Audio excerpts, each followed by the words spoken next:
La prima pagina dell'agenzia ANSA online, ansa.it, sulla politica interna il 2 giugno con polemiche, lite Fico-Salvini sulla festa, l'ira di Di Maio che dice no alle divisioni. Il Presidente della Camera ha detto è la festa di tutti quelli che si trovano sul nostro territorio, dedicata ai migranti, ai Rom, ai Sinti che sono qui e hanno gli stessi diritti. Io dedico la festa all'Italia e agli italiani, replica Salvini. Mattarella all'altare della patria e il vice premier Di Maio che dice festa di tutti gli italiani, invece oggi si è trovato il modo di fare polemica. Incredibile, dice Di Maio. Io e Roberto su queste questioni siamo molto diversi.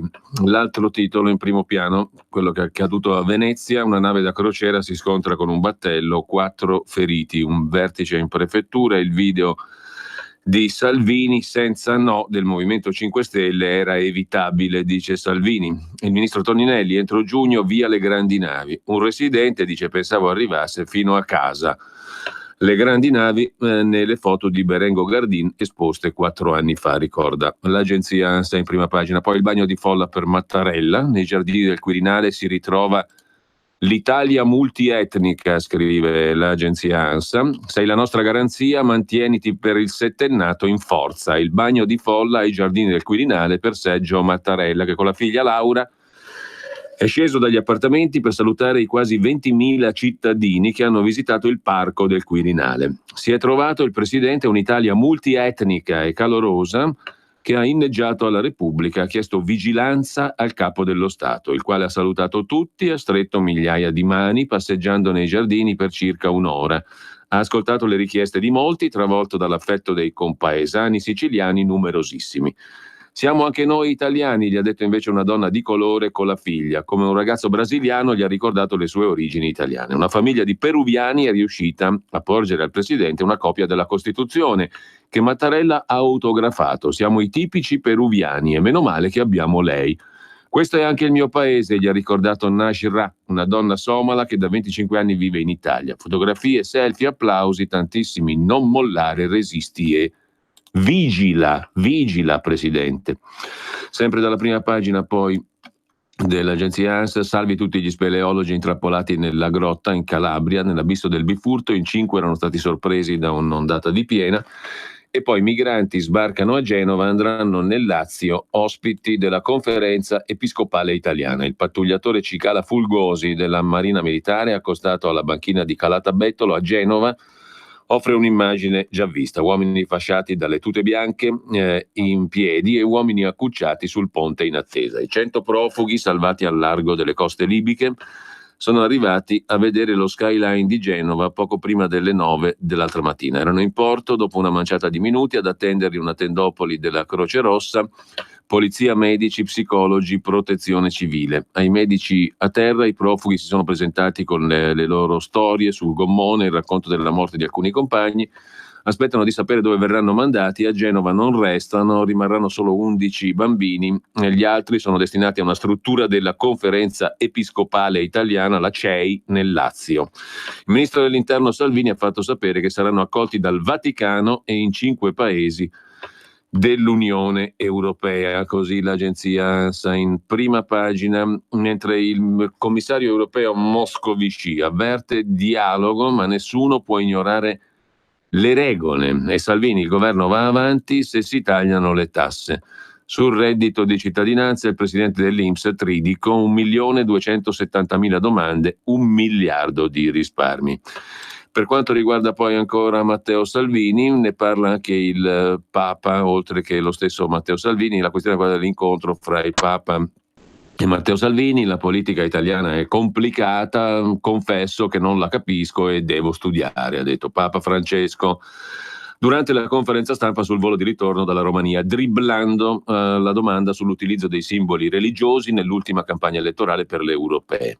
Sarebbe imprudente da parte mia, senza informazioni, esprimere commenti, ha detto il Papa. Io prego per tutti perché l'Italia vada avanti e gli italiani si uniscano. A chi gli chiede se abbia mai rifiutato di incontrare il vice premier Matteo Salvini, il Papa risponde: non ha chiesto un'udienza, né lui né altri vice premier o ministri. Invece elogia il presidente del Consiglio Conte, ha chiesto un'udienza ed è stata data come indica il protocollo. Quella con Conte è stata una bella udienza, ha detto il Papa, 1 ora e più. È un uomo intelligente, un professore, sa di cosa parla. Dopodiché il Papa ha ricordato di aver visto più volte il Presidente della Repubblica, Mattarella. È vero quello che ha detto il Papa, conferma Salvini, leggevo cose surreali, il Papa si rifiuta di incontrarmi, ma io non l'ho mai chiesto, sarei onorato e felice se mi concedesse 5 minuti del suo tempo, ho sempre da imparare da lui. Non mi è stato negato un incontro, semplicemente perché non l'ho mai chiesto. Se l'incontrassi gli spiegherei come applico il decreto sicurezza. Non tollero l'illegalità. Negli ultimi tempi sono arrivati troppi delinquenti con l'immigrazione incontrollata così. Matteo Salvini, per quanto concerne il Papa, Fazio saluta, conta di essere una risorsa e non un problema, questa è una notizia fondamentale, e poi un'autobomba ad Asasi in Siria, 14 morti, fra cui 4 bambini. Diamo uno sguardo anche alla dnkronos.com che si apre con politica interna. Per Salvini è colpa dei 5 Stelle quello che è accaduto a Venezia. Il vice premier si riferisce al Ministero delle Infrastrutture di Toninelli, piano pronto da novembre ma bloccato dal no di un ministero per le grandi navi. Il ministro Toninelli a sua volta aggiunge: vicini alla soluzione, le chiacchiere le lasciamo ad altri. Poi c'è la polemica sul 2 giugno e il Papa: la politica non semini mai odio e paura. Poi ancora una notizia di cronaca: una quindicenne violentata da un bidello a scuola. L'uomo, 55 anni, avrebbe stuprato la ragazzina all'interno di un ripostiglio appartato, scrive l'agenzia ADN Kronos. Il fatto dove è accaduto adesso cerchiamo di vederlo, a Castellammare di Stabia in Campania, mentre lasciamo anche l'ADN Kronos e andiamo all'agenzia agi.it.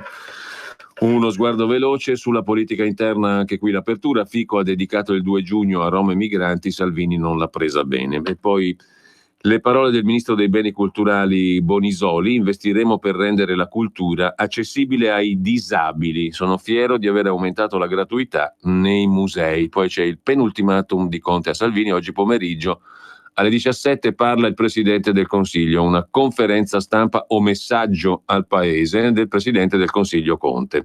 I giornali provano ad anticipare i contenuti di un passaggio forse cruciale per il governo giallo-verde. Poi lo vediamo. 30 anni fa Tiananmen, Pechino nega ancora oggi che ci sia stata repressione, il che la dice tutta e non lunga, e con ciò lasciamo anche l'agenzia Agi e andiamo a dare uno sguardo alle pagine Facebook. La pagina Facebook in diretta di Matteo Salvini, lo guardiamo subito, quali sono le notizie e i commenti di primo piano. Fai girare, violenta 2 bambine a Viterbo, arrestato pakistano con permesso umanitario perché gay. Purtroppo non è uno scherzo, scrive Matteo Salvini, verrà espulso in base al decreto sicurezza del cattivone di Salvini, scrive lo stesso Salvini sulla sua pagina Facebook. Oggi Salvini, stasera a Cremona alle 21, settimana che precede il voto per il ballottaggio, e poi la piazza di Nettuno con me e la Lega oggi pomeriggio. Incredibile, ma quanti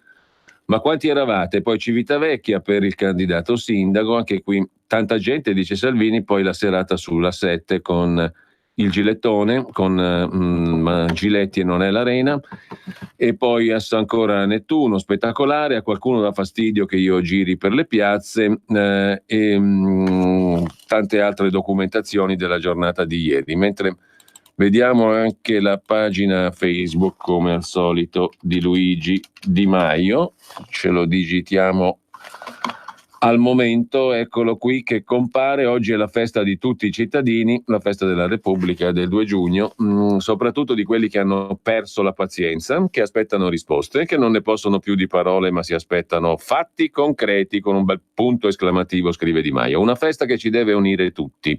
Sto con gli uomini e le donne civili e militari che credono nell'Italia, nei suoi valori democratici. Invece anche il 2 giugno si è trovato modo di fare polemica, per di più davanti ai nostri soldati. È incredibile, anziché scambiarsi attacchi e provocazioni ogni volta, la politica e le istituzioni devono fare per il paese, per la sua gente, e non parlare continuamente. Viva la Repubblica, viva l'Italia, scrive Di Maio, rivolto al compagno di partito Roberto Fico. E adesso andiamo a vedere i quotidiani di oggi, a partire dal Corriere della Sera. Aspettate un attimo qua però, perché così in diretta dobbiamo dargli una botta.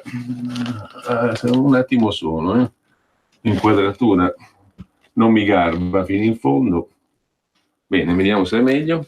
Sì, direi di sì. A occhio e croce adesso ci siamo con l'inquadratura Facebook e YouTube. Il Corriere della Sera apre, come dicevamo, è a fuoco, regia, sì. Si vede abbastanza bene? Ok. E allora partiamo col Corriere della Sera e con Conte che dice si cambi o ci fermiamo, secondo il Corriere della Sera. Questo dirà oggi il Presidente del Consiglio Conte nel suo discorso alle 17. Un anno fa Conte diventava premier, oggi è pronto a dire agli alleati che bisogna cambiare o meglio fermarsi. Ieri durante la festa del 2 giugno scontro tra il Presidente della Camera Fico e Salvini. Poi in primo piano naturalmente c'è Venezia, la collisione della grande nave con un battello, feriti e polemiche. Un gigante lungo 275 metri a Venezia ieri ha urtato un battello e la banchina. Grandi navi, scrive Gian Antonio Stella, perché non decidete? E poi il Papa ai politici, non seminare odio e paura, dopo aver chiesto in Romania le scuse ai Rom. E poi la vicenda giudiziaria di Palamara, i contatti dell'ex presidente dell'Associazione Nazionale Magistrati, la rete dei 40 per le nomine, manager e toghe, pubblici ministeri politici e manager, la lista dei 40 contatti nella rete di Luca Palamara, ex membro del CSM, sotto accusa per corruzione per gestire le nomine. Nell'elenco anche toghe della Procura di Roma, nel mirino viaggi e vacanze. Verifiche anche su un dossier Eni inviato ai pubblici ministeri di Trani. Questi i temi di prima pagina. Da segnalare poi il commento di Angelo Panebianco, l'articolo di fondo, sui moderati senza casa. Era un sostenitore del bipolarismo centrodestra, centrosinistra, ma adesso sarebbe una bella cosa che tornassero i moderati, i centristi, che strappassero il pallino dalle mani del vincitore di oggi, la Lega, che diventasse un bel partito di centro lago della bilancia per poi allearsi con i sovranisti nazionalisti o con la sinistra del PD. Così auspica il politologo. Con ciò abbiamo visto la prima pagina, anzi no, c'è la rubrica del lunedì, i letti da rifare a fondo pagina di Alessandro D'Avenia, il quale ci porta oggi sull'infinito di Leopardi, i recenti rumorosi festeggiamenti per il 200° anniversario in difesa dell'infinito. È il titolo del pezzo di oggi. Leopardi voleva toccare il fondo delle cose e ci riuscì in questi 15 versi del celeberrimo L'infinito. L'infinito che ci portiamo dentro è sapere che la vita non è inutile. Troviamo ogni giorno uno spazio-tempo di silenzio e solitudine in cui nutrire di bellezza i sensi e il cuore per accettare chi e come siamo. Non è male, non è affatto male la rubrica di Alessandro D'Avenia, mentre torniamo alla politica con il primo piano dedicato al duello tra gli alleati anche sul 2 giugno. Fico lo dedica ai Rom, l'ira di Salvini, scrive il Corriere della Sera. Il ministro dell'Interno in tribuna contrattacca sui social, parole che mi fanno girare le scatole. Retroscena immancabile sul Corriere della Sera. Di Maio che dice: Roberto, Fico vuole sfasciare tutto? Punto di domanda. E la Lega chiede al Movimento 5 Stelle di abbassare la testa, le condizioni di Salvini per scongiurare la crisi, subito sì a grandi opere, sicurezza e flat tax.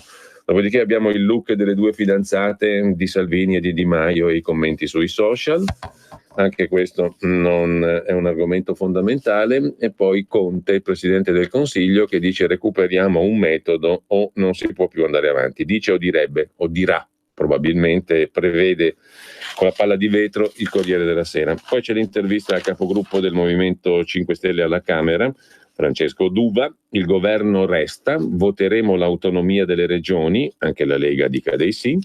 Flat tax, prima viene l'IVA. Sterilizzare le clausole IVA. La Lega non cederà sulla flat tax, allora preferisce aumentare l'IVA. Per noi va bene la flat tax, ma aspettiamo di capire dove si troveranno le coperture. Ovviamente non permetteremo l'aumento dell'IVA perché nuocerebbe al Paese. Voltiamo pagina e abbiamo un articolo sul Corriere della Sera dedicato alla Banca Centrale Europea. Se ne occupa Federico Fubini, la svolta di Weidmann. che guida la Bundesbank, la banca centrale tedesca, e ora concorda con Draghi per difendere l'euro. La BCE è pronta a fare whatever it takes, qualunque cosa serva, disse Draghi, per l'euro. Adesso anche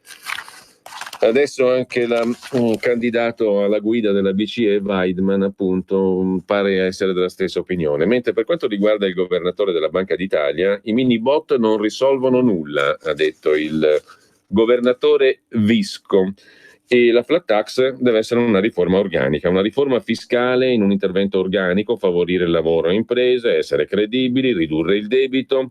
Così al Festival dell'Economia di Trento, Ignazio Visco, governatore di Banca Italia, a 2 giorni dalle considerazioni finali. Qualsiasi intervento di riforma fiscale va inserito in un quadro di revisione del sistema che favorisca il lavoro e le imprese, ha detto il governatore della Banca d'Italia. Occorre riflettere sugli effetti redistributivi e tener presente che grazie alle nuove tecnologie è possibile fronteggiare l'evasione fiscale con programmi mirati. Non ci sono scorciatoie. I mini bot sono sempre debito, non sono una soluzione al problema, ha detto ancora Visco, spiegando che è fondamentale dire che non facciamo cose che possono compromettere quella traiettoria di rientro dal debito che è necessaria, ma impedisce di prendere iniziative e crea uno stato di volatilità sui mercati finanziari che poi si riflette sui bilanci di famiglie e imprese. Insomma, i mini bot non risolvono nulla.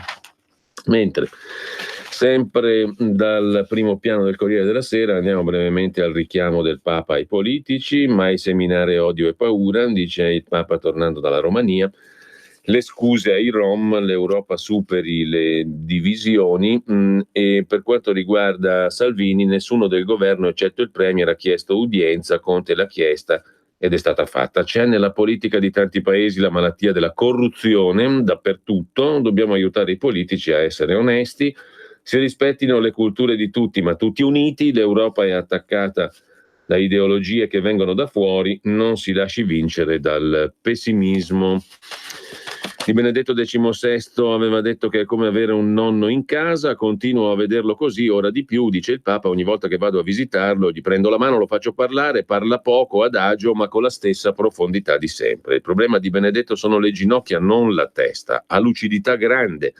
Sentendo Benedetto divento forte, sento questa tradizione della Chiesa che non è una cosa da museo, ma è come le radici, ti danno il succo per crescere, non diventerai come le radici, fiorirai, darai frutti e i semi saranno le radici degli altri. Diceva Mahler, la tradizione è la garanzia del futuro e non la custode delle ceneri. Lasciamo anche il Papa, brevemente andiamo alla questione di Venezia, nave fuori controllo, Venezia trema, pesano anni di decisioni mancate, un gigante delle crociere da 65.000 tonnellate travolge una lancia fluviale ferma nel canale della Giudecca.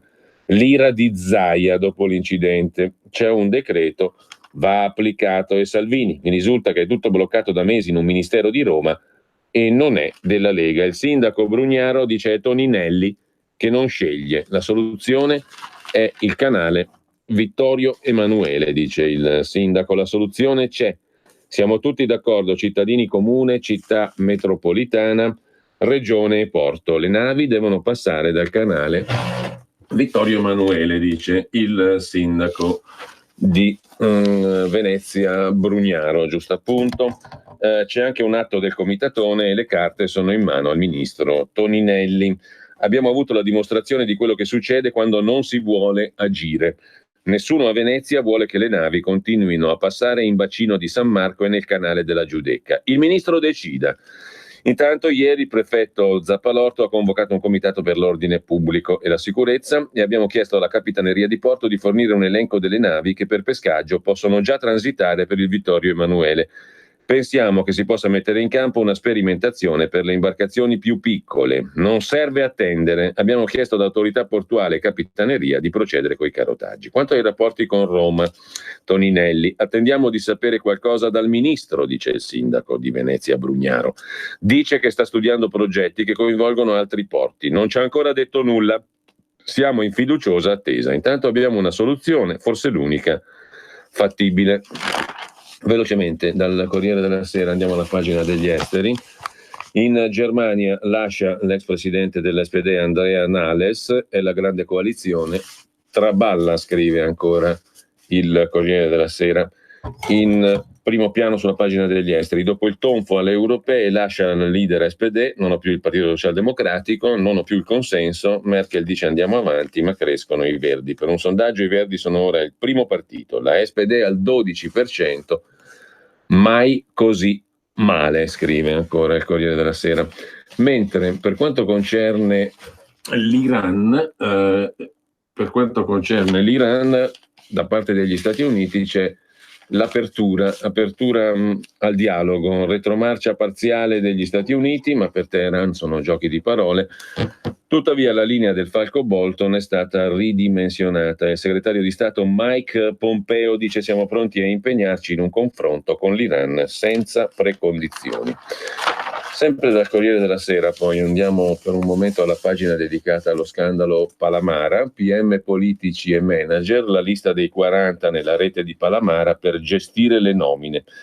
Verifiche anche su un dossier che riguarda l'ENI inviato ai pubblici ministeri di Trani, della procura di Trani, racconta il Corriere della Sera. Tra le persone su cui svolgere verifiche anche alcuni consiglieri del precedente Consiglio Superiore della Magistratura. L'accusa di avere orientato nomine e decisioni in cambio di soldi, viaggi, gioielli riguarda il Consiglio di cui Palamara ha fatto parte fino al 2018. In quel periodo potrebbe aver gestito pratiche segnalate dal suo amico Fabrizio Centofanti, che a sua volta agevolava gli affari degli avvocati Piero Amara e Giuseppe Calafiore.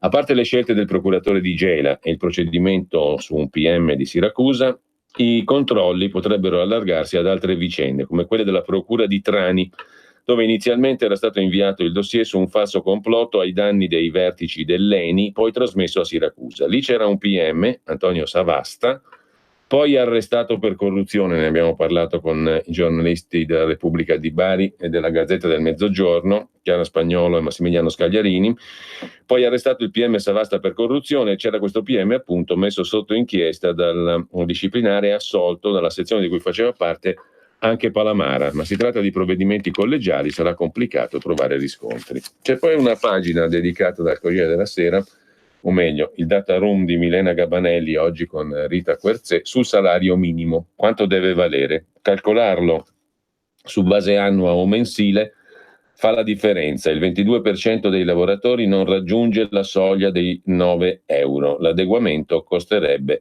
alle imprese 3,2 miliardi. Qual è il giusto salario minimo? Poco più di $7 come negli Stati Uniti o 9,19 euro come in Germania? Deve stabilirlo una legge o le condizioni del mercato? C'è una proposta del PD che non definisce il quanto, mentre quella targata 5 Stelle è di 9 euro l'ora all'ordo delle tasse. La paga oraria come va calcolata? Per parlare di salario minimo orario bisognerebbe capire di cosa si sta parlando. Il salario minimo è quello tabellare, paga oraria media mensile, oppure quello che tiene conto dei pezzi di retribuzione che saranno versati più avanti nell'anno, ferie, 13ª, 14ª per chi ce l'ha, cioè la paga oraria media annua. Terza possibilità, considerare il salario orario comprensivo anche della quota di TFR, che però è incassato quando si lascia l'azienda. La Fondazione Di Vittorio ha preso i contratti delle principali categorie, ha trasformato le retribuzioni mensili in retribuzioni orarie. Se consideri solo il salario orario mensile, quasi tutti i contratti, eccetto bancari e pochi altri, sono sotto la soglia dei 9 euro. Per un dipendente di un'azienda chimica oggi il salario minimo è 8,8 euro, per un operaio metalmeccanico 7,58, un commesso del commercio 7,64, 6,20, l'addetto alla vigilanza privata 6,51 euro all'ora per le pulizie. Se invece si valuta il salario medio su base annua comprensivo di ferie, 13ª e 14ª escluso TFR, la paga oraria della maggioranza delle categorie i 9 euro li supera già. Quanti italiani oggi guadagnano meno di 9 euro lordi all'ora, tutto compreso? Il 22% dei dipendenti, 2,9 milioni di persone in tasca di meno, il 38% dei lavoratori dell'agricoltura, il 10% dell'industria, 34% nei servizi, 52% degli artigiani, 59,5% degli apprendisti, 100% delle colf. Se da domani si facessero salire tutti a 9 euro lordi all'ora, le aziende dovrebbero tirar fuori 3,2 miliardi, e quindi gli imprenditori dovrebbero o ridurre i margini di profitto o aumentare i prezzi di prodotti e servizi o proporre ai dipendenti un compenso in nero, scrive Milena Gabanelli nel data room. Rapidissimamente andiamo ancora a dare un'occhiata sempre dal Corriere della Sera anche alla pagina della cultura, e qui chiudiamo. Qui torniamo in edicola domani con il Corriere della Sera, un volume curato dallo storico Marcello Flores sull'89, Tiananmen 30 anni dopo, il tabù di sangue della nuova Cina, gli studenti che affollavano la piazza e chiedevano riforme, il regime che si oppose. Nella notte fra il 3 e il 4 giugno dell'89 i carri armati schiacciarono la protesta. Oggi dell'89 non si parla, il potere ha barattato il successo economico con l'oblio. Il leader Deng Xiaoping voleva stabilità per proseguire le riforme, temeva il caos dell'epoca di Mao. Brevemente adesso andiamo alla cronaca lombarda del Corriere della Sera e milanese. Intanto il 2 giugno tra mostre e musei in 5.000 al cimitero monumentale di Milano per passeggiare nella storia, file dal Duomo al Castello a Milano, e poi sempre da Milano e Lombardia lo sporco declino del quartiere Aler del Giambellino, abusivi nelle case, rifiuti nei cortili, l'appello degli inquilini che lottano contro l'abbandono. Siamo appunto al Giambellino, via Segneri, via Lorenteggio, via degli Apuli. E ancora dal Corriere della Sera invece un'altra storia tutta diversa, siamo sempre a Milano ma alla clinica Humanitas, il team dai grandi traguardi che studia i microorganismi, tra gli obiettivi un vaccino anticancro con laboratori avveniristici. Il gruppo di ricerca di immunologia delle mucose e microbiota di Humanitas con la professoressa Maria Rescigno, patologia generale, che guida appunto la squadra. Allo studio anche un vaccino per la cura del melanoma e del sarcoma, la terapia partendo dagli studi sul microbiota, quello che veniva chiamato flora intestinale, che governa la nostra salute, dicono al centro di ricerca della Humanitas. Tra poco andiamo in pausa e vi segnalo però soltanto un'ultima cosa, una cosa curiosa, un'iniziativa sempre a Milano in Viale Spinasse, la biblioteca di condominio, un centro di lettura e incontri dedicato alla legalità in un piccolo appartamento confiscato alla mafia.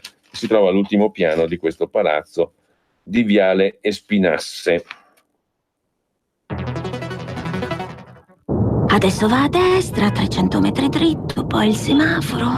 Certo che fai sempre la stessa strada tu, ma non hai voglia di cambiare. Chi ha parlato? Sono io, la Digital Radio, quella che ha cambiato il modo di ascoltare la radio con il sistema DAB+. È ora di cambiare. Vivi tutta la magia della Digital Radio. Se stai per cambiare auto, chiedila con il sistema DAB+, dal 2019. In tutte le auto nuove. Dibidi dobidi DAB. Anche Radio Padania è in Digital Radio. Messaggio per tutti gli imprenditori, gli artigiani, i commercianti, i liberi professionisti. Hai un'attività? Dei prodotti da promuovere? Prova la pubblicità sulla nostra radio. Radio Padania ha preparato per te una grande promozione per aiutarti a sostenere la tua attività a tariffe davvero straordinarie. Informati, vedrai che si può fare. Mandaci una mail all'indirizzo spot@radiopadania.net. Con Radio Padania si può fare. Cosa aspetti? Sostieni la nostra radio. Abbonati andando sul sito radiopadania.org. Clicca abbonati e segui le istruzioni. Facile, no?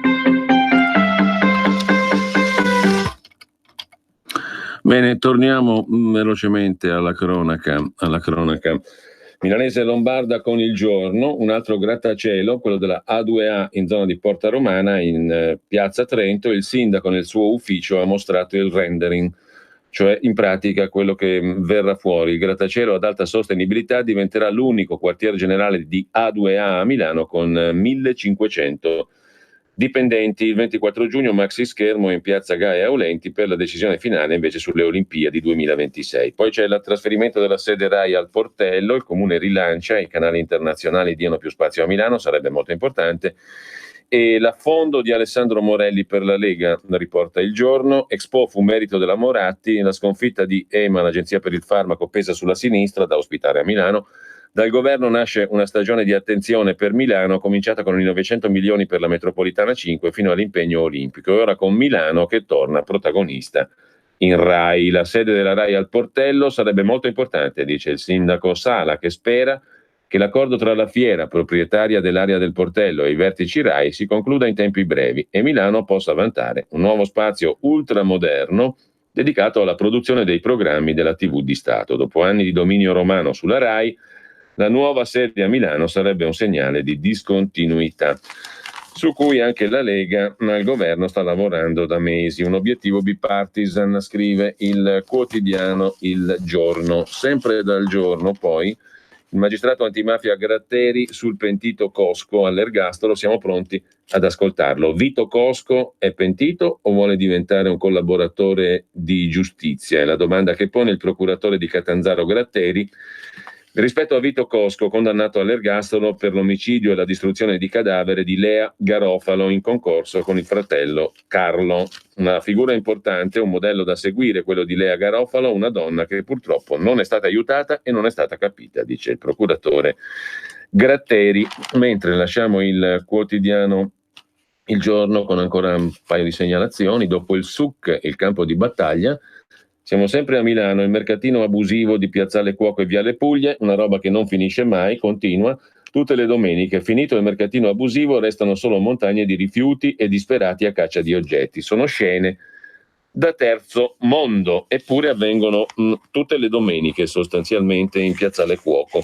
E sempre dalla cronaca milanese del giorno, Canapa, un patrimonio a rischio, denuncia la Coldiretti Lombardia, la Cassazione sta frenando un settore in crescita, quello della coltivazione appunto della canapa. La sentenza della Corte vieta foglie, infiorescenze, olio e resine di canapa. I negozi sono già in crisi. Scende in campo anche la Coldiretti Lombardia nel dibattito sulla sentenza con cui la Cassazione vieta la vendita di cannabis light. Per quanto riguarda la Coldiretti Lombardia, si sostiene che la decisione restrittiva presa dalla Cassazione rischia di frenare un settore in grande sviluppo. Mentre chiudiamo dal giorno in cronaca lombarda con il Parco delle Groane che raddoppia, sancito ufficialmente l'allargamento dei confini del parco, che ora abbraccia 29 comuni tra il nord-ovest milanese, la Brianza e la provincia di Como. Da Cesate a Vertemate con Minoprio, da Solaro a Cantù, il Parco delle Groane raddoppia, 29 comuni, un'unica grande area verde protetta all'estrema periferia a nord di Milano, fin quasi alla città di Como. 8.350 ettari di polmone verde fra le case. Chiude un capitolo il Parco delle Groane, così come lo abbiamo conosciuto dal 76, inizia il suo percorso il nuovo Parco delle Groane e della Brughiera Briantea, dice il presidente del parco Roberto Della Rovere. Dal giorno, brevemente andiamo al giornale, siamo sempre a Milano, in via Corelli, succede anche questo, nella ricicleria di Scarica c'è chi paga agli stranieri, per gli immigrati, per non fare la fila a portare i rifiuti, ricompensati per portare all'interno mucchi di rifiuti, gli africani poi li abbandonano invece in strada. La struttura, come tutte le domeniche, resta aperta solo fino alle 15. Chi porta i rifiuti delega la consegna, sapendo bene che poi resteranno lì. Senso civico cerca, si scrive il giornale.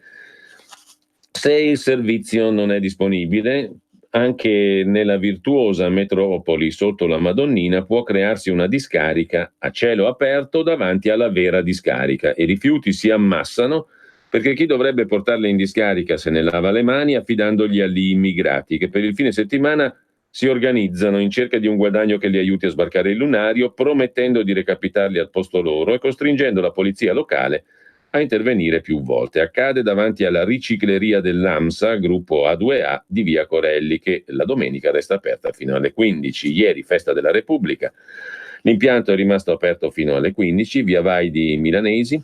Quando all'interno un cassone per la raccolta di un determinato tipo è pieno e deve essere sostituito, l'ingresso viene chiuso al pubblico per 15 minuti. Mezzi enormi devono portare sul posto il nuovo cassone vuoto. Se la gente continuasse a muoversi dentro e fuori come se nulla fosse, potrebbero verificarsi incidenti. Meglio andarci cauti, così dovrebbe essere. In quello spazio all'esterno della struttura di via Corelli, chi arriva a cancelli chiusi lascia lì tutto, sostanzialmente sono immigrati pagati per non fare la fila. Mentre lasciamo la cronaca locale adesso con Un'altra segnalazione è il giorno di Salvini oggi a Cremona, lo racconta la provincia. Stasera alle 21 il vice premier Salvini lancia il rush finale per il candidato Carlo Malvezzi. Il centrodestra deve recuperare 1700 voti, gli ex di Forza Italia e i molti leghisti scontenti, mentre una ventenne a Bologna ha denunciato di essere stata violentata da uno straniero nel parco, ragazza sotto shock, ha dato l'allarme all'alba dal dopolavoro delle FS, dello Stato. La polizia sta controllando le telecamere per individuare l'aggressore. Nottataccia, ce lo racconta Repubblica da Napoli, anche al Vomero, una notte di terrore, minorenne spara a salve, caos in via Scarlatti, paura tra la folla della Movida. La settimana scorsa un'altra sparatoria. In piazza Immacolata una rissa con pistole tra due gruppi di giovanissimi napoletani. I commercianti dicono troppi locali aperti negli ultimi tempi. Vogliamo un incontro col questore. Per il giudice del caso Cirillo, Carlo Alemi, uno degli storici abitanti del Vomero, dice: questo è un quartiere senza controlli, sembra una zona franca, ci vogliono più forze dell'ordine. Sono innamorato di questa città, ma certi episodi fanno venir voglia di andare via da Napoli. Movida nel centro, 3 feriti anche in centro a Napoli, sempre pestati da 30 ragazzini, denunciano alcuni cittadini. Parla uno dei 3 giovani aggrediti da una baby gang a calci e a pugni, una baby gang di 30 ragazzini. Una notte assurda, ci provocavano, erano in 4, poi gli altri ci hanno inseguito, colpite anche le donne. La bella Napoli, dalla bella Napoli alla Sicilia, la stidda è ancora viva, ma non fa più stragi. L'altra faccia della mafia siciliana, dopo la guerra a Cosa Nostra degli anni 80 e 90, sembra la fase della Pax mafiosa. A svelare, prima ancora che fosse chiaro agli inquirenti che l'attacco al cuore della mafia tradizionale proveniva da agguerriti clan che si erano confederati scambiando manodopera criminale e perseguendo l'obiettivo di scalzare Cosa Nostra e prendere il sopravvento sui vecchi boss, fu un episodio che segnò l'intera storia criminale siciliana. In quegli anni di inaudita violenza criminale, per lungo tempo si registrò la sistematica soppressione dei vecchi boss di Cosa Nostra della provincia di Agrigento.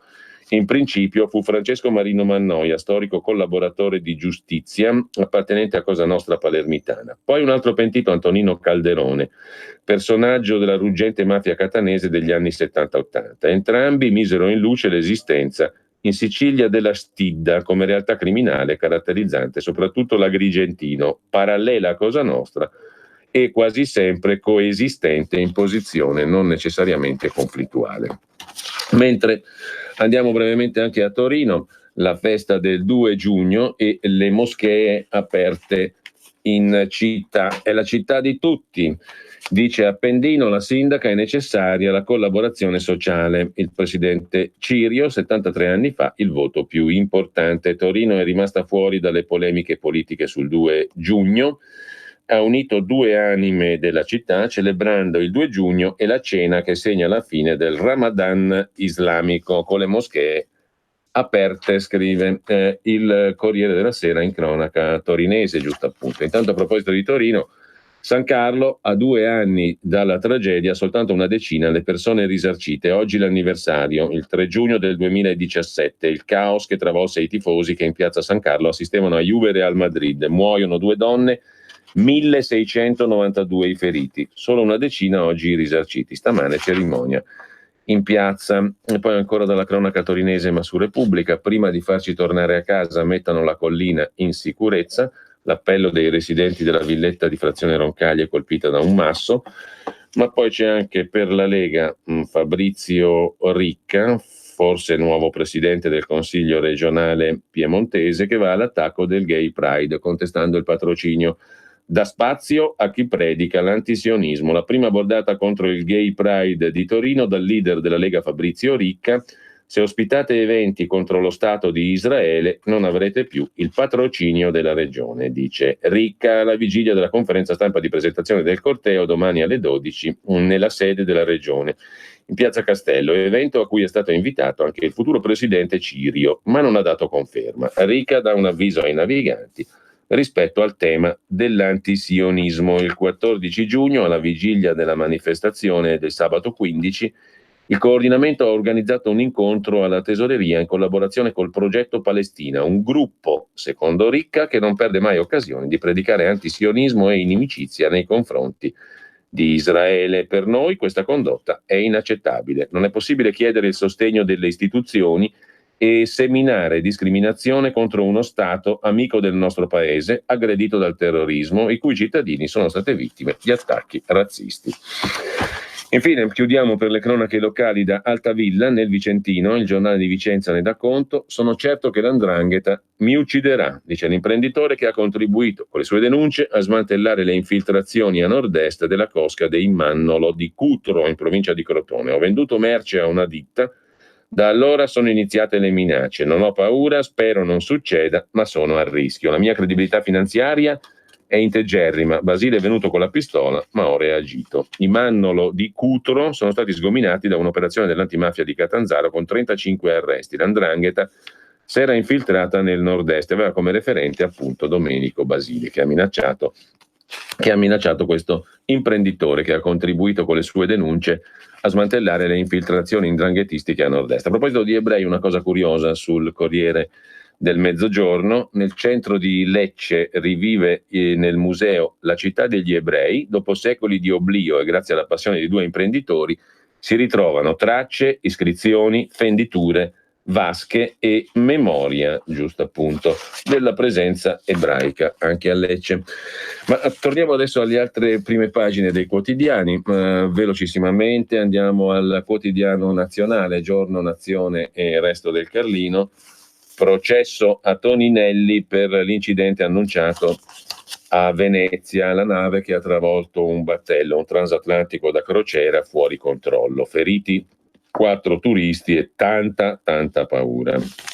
Ebbene, processo a Toninelli per promesse tradite. Lo stop ai giganti non è mai stato messo in pratica. Per Salvini è colpa del ministro Grillino, scrive il Quotidiano Nazionale, che si occupa poi con Pierfrancesco De Robertis della strategia della Lega, il titolo del commento a pagina 4. La polvere del 26 maggio non si è posata, siamo nella fase del tutti contro tutti, quel gioco che si faceva da ragazzi, andava avanti per un po', finiva male, ognuno dei contendenti conduce una partita in proprio e osserva quella altrui. Il gioco di Di Maio non è quello di Fico o di Battista, Casaleggio per ora tiene su Di Maio, ma chissà. La Lega, più coesa, ha un fronte interno di insofferenti verso i 5 Stelle. Il PD, per quanto vale, conta, almeno nei gruppi, una componente renziana che non risponde a Zingaretti, anzi lo sfianca. Forza Italia è un cantiere aperto. Il premier Conte è un fantasma. Le anticipazioni sulle sue dichiarazioni di oggi raccontano di un appello ai buoni sentimenti più che un piano di rilancio. Insomma, state buoni se potete, non un granché. I punti di riferimento non esistono, gli scenari si montano e si smontano, troppe variabili, una su tutte l'atteggiamento dell'Unione Europea verso l'Italia. L'impressione è che chi possiede il bandolo della matassa, cioè Salvini, non abbia messo a fuoco quanto possa reggere l'ala governista dei grillini, disposta a ingoiare tutti i rospi del mondo, e voglia impostare una strategia spingendo l'acceleratore su richieste identitarie per la Lega, tipo l'autonomia, rimarcando le contraddizioni dei 5 Stelle, ieri la sottolineatura sulla nave di Venezia, per continuare l'esperienza governativa da premier ombra, oppure far saltare il banco da posizioni di forza sui problemi, nel senso che a farlo saltare sono i 5 Stelle che si oppongono a Di Maio, Fico o Di Battista e magari hanno già un'intesa con il PD o con la sinistra alla De Magistris dopo le elezioni. In ogni caso tutto si deciderà a breve. Così sul Quotidiano Nazionale, dal quale segnaliamo ancora un pezzo di Michele Brambilla su Montanelli, un'intervista fantasma a Hitler. Disse che era stata censurata dal regime ma era inventata. Ho spesso inventato ma mai mentito, diceva Montanelli. Complimenti. Mentre 2 pagine sono dedicate ai preti che amano le donne, si abbassa l'età verso i 40 anni di chi abbandona la tonaca per il matrimonio. Si rilancia tutto il discorso del celibato. Il celibato non sia un dogma, dice Monsignor Ricchiuti, Giovanni Ricchiuti, vescovo di Altamura, Gravina Acquaviva, presidente di Pax Christi. E infine dal Quotidiano Nazionale, le ciclabili. Torna l'estate, si va in bicicletta, fa benissimo, come ci dice La Verità di oggi, alla salute. SOS ciclabili, l'Italia è maglia nera della bici. Si pedala poco perché mancano le infrastrutture, ma il settore vale 12 miliardi di euro. È un bel lancio anche per il turismo. Infine, dal Giorno Linate Malpensa, il grande trasloco, il piano per accogliere dal 27 luglio, Linate chiude il 27 luglio fino a ottobre 25.000 viaggiatori. Il City Airport necessita di miglioramenti infrastrutturali, la pista, il sistema bagagli e il terminal. Oltre alla chiusura di 3 mesi saranno spesi 22 milioni di euro fino a ottobre del 2021. E sempre dal Giorno vi segnalo poi, per chiudere, la pagina della cultura. Gramsci a Mosca, i suoi quaderni esposti nella capitale. Antonio Gramsci torna in quella Russia, a tempo Unione Sovietica, dove visse tra il 1922 e il 23 come delegato del Partito Comunista Italiano al Comitato Esecutivo dell'Internazionale Comunista. Al Museo Statale di Storia della Letteratura Dahl di Mosca è in corso l'esposizione dedicata ai suoi famosi quaderni dal carcere, che per la prima volta escono dai confini dell'Unione Europea, così il quotidiano nazionale. Il Fatto Quotidiano invece apre la sua prima pagina con Conte che dà gli 8 giorni a Lega e 5 Stelle. Il discorso del Premier per dare una scossa e stanare Salvini e Di Maio. Oggi, dopo le 17, a mercati chiusi, il Presidente del Consiglio parlerà agli italiani e ai 2 vice per capire se il governo va avanti o è meglio chiudere l'esperienza in tempo per votare a settembre e lasciare la finanziaria a un nuovo governo. Domani Conte partirà per il Vietnam, poi fra venerdì e sabato convocherà i 2 leader per proporre il suo metodo per superare le divisioni sui vari dossier. Infine scioglierà la riserva, non oltre una settimana. Sempre dalla prima pagina poi del Fatto Quotidiano, 3 generali nemici della ministra Trenta, il muro di gomma su Ustica, insomma l'alzamiento dei generali, tutti ex capi di Stato Maggiore dell'Aeronautica contro la ministra della Difesa. Ma c'è anche l'inchiesta di Mediapart su Monsanto, il produttore degli OGM e le fake news, giornalisti e scienziati fasulli, così Monsanto controlla le notizie. Poi c'è il caso di Venezia, grande nave, grande schianto e rissa politica, lo stop promesso ma mai arrivato, il problema delle navi da crociera nella laguna non è ancora risolto. Ci sono 14 progetti al vaglio, ma quello che piace a Lega e Salvini non va bene ai 5 Stelle e a Toninelli, troppo vicina alle petroliere. E poi ancora da segnalare, lasciata la prima pagina, una lunga chiacchierata di Antonello Caporale con Carlo Salvemini, sindaco di Lecce dal 2017, la voce metallica del PD, metafora di una sinistra senza più cuore, dice il sindaco appena rieletto di Lecce al primo turno, analizzando gli errori di un partito, il PD, una volta il suo, che ha perso ogni credibilità.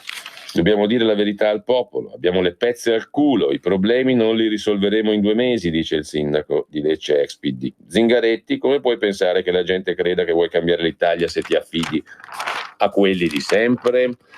E va segnalato ancora, a proposito di PD, un paese tutto rosso, non si fa per dire, PD al 92%, coi comunisti all'opposizione. Siamo a Santa Sofia, Forlì. Riconfermato il sindaco Valmonesi, Carroccio e 5 Stelle non presentano neanche la lista, ma nel segreto dell'urna il 40% sceglie la Lega alle europee, l'enclave partigiana che però vede votare Lega al 40% alle europee, Santa Sofia, Forlì. Il 12% dei residenti è straniero, meno di 20 richiedenti asilo, ma sono sentiti come un problema. Prima gli italiani. Nessuno ammette di aver votato per Salvini all'Unione Europea, a nome del ministro gli occhi vanno giù, ma i voti parlano, 40% alla Lega nel feudo rosso. Infine, sempre dal Fatto Quotidiano, l'Italia che invecchia e frena l'economia e i conti pubblici, saremo decrepiti e poveri, un futuro grigio, scrive il Fatto Quotidiano, siamo il secondo paese più anziano del mondo, l'età media alta è una tendenza inarrestabile con effetti gravi su ricchezza e investimenti. Il valore delle case cala del 3% all'anno, senza giovani. Chi assisterà i nonni? Gli over 65 sono il 20% della popolazione, ma possiedono 7,1 miliardi di patrimonio e spendono 200 miliardi di euro all'anno. L'età media cresce più rapidamente nelle aree urbane rispetto alle campagne. Il 63% degli anziani nel 2015 viveva in città. Pochi figli, donne al lavoro e le pensioni saranno sempre più magre per permettersi una badante. Il trend demografico può affossare i mercati finanziari e condurre la nazione verso una stagnazione secolare. Infine, sempre dal Fatto Quotidiano, l'altra Ustica, a Livorno un aereo caduto nell'oblio, una sciagura con 52 militari a bordo di un volo Gesso 4 che precipitano in acque toscane durante un'esercitazione della NATO. Era il 1971. Oggi lo Stato chiede indietro i risarcimenti. Mai ritrovata la scatola nera, indagini della procura archiviate, come la commissione d'inchiesta. Il caso di Giuseppe Ianni morì a 20 anni, le 3 sorelle devono oggi restituire l'indennizzo per la difesa vittima del dovere, ma solo equiparata. Mio fratello, dice la sorella Caterina Ianni, ha avuto i funerali di Stato. Se il suo nome non sarà a fianco delle altre vittime, sono pronta a liberare il loculo. Chiudiamo dal Fatto Quotidiano con una pagina, quella curata da Patrizia De Rubertis, è dedicata alle chiamate indesiderate, il telestalking, che resterà un incubo almeno per tutto un altro anno, sì condizionato del garante della privacy alle nuove norme sul registro delle opposizioni. 2,018 milioni di euro la multa inflitta a un call center di luce e gas pochi giorni fa. La società non ha reso l'informativa alle persone contattate al telefono e non ha richiesto il consenso al trattamento dei dati personali. Continueranno a romperci le scatole al telefono per proporci questo e quello. Andiamo a vedere invece la Verità. La prima pagina della Verità si apre con l'articolo di Francesco Borgonovo, altro che festa della Repubblica, è diventata la festa dei Rom, la parata degli imbarazzi. Il presidente della Camera, Roberto Fico, trasforma il 2 giugno nell'inno all'accoglienza per nomadi e profughi. Un insulto per chi ha perso la vita difendendo la nostra patria. E anche Papa Francesco pensa ai Rom. Vi chiedo perdono, ha detto il Papa. Poi c'è il caso di Gad Lerner a centropagina. Cara verità, scrive Maurizio Caverzan, rivolto al suo giornale, Gad Lerner deve fare il suo programma. Risponde Maurizio Belpietro, il direttore, chi lo nega? Ma devolva il compenso ai migranti, compenso non da poco a quanto pare. Mentre l'altro argomento di primo piano sulla Verità di oggi, i poliziotti nel mirino, 7 al giorno aggrediti da stranieri irregolari, scrivono Fabio Mendolara e Alessandro Rico. La denuncia degli agenti, i magistrati, anziché difenderci, se la prendono con noi. Agenti nel mirino, ogni giorno 7 poliziotti aggrediti e feriti da immigrati. Siamo bersagliati, denunciano, ma poi, non di rado, sono i violenti che denunciano noi e i magistrati, anziché proteggerci, ci mettono alla sbarra.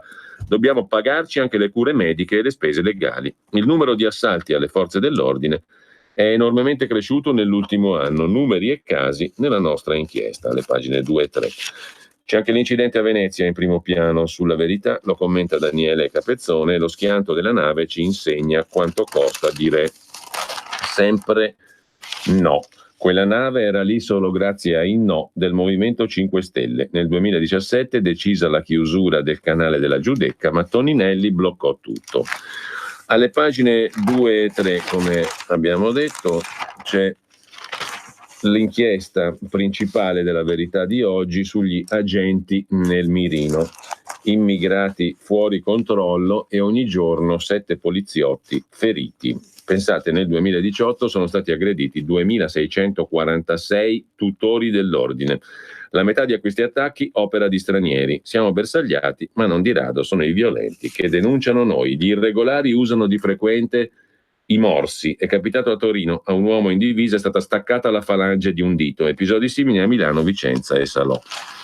Con un'intervista a Patrizia Bolognani, vice segretario provinciale del sindacato di polizia di Padova, i magistrati dovrebbero difenderci e invece spesso ci mettono alla sbarra. Se le ferite subite in servizio sono lievi, non arrestano nemmeno l'assalitore. Confidavamo nel decreto sicurezza bis, che delusione il suo rinvio. L'Avvocatura dello Stato ci chiede i danni se usiamo le maniere forti, ci abbandona quando siamo vittime. Per stare in strada solo 5 euro in più e dobbiamo pagarci sia le cure mediche sia le spese legali, dice ancora la sindacalista di polizia. Il lunedì però è anche il giorno delle grandi interviste della Verità. Luca Telese intervista Paola Taverna, senatrice 5 Stelle, che dice sì alle istanze leghiste. Dopo la sconfitta appoggeremo autonomia e flat tax. Continuare con la guerriglia sarebbe gravissimo errore.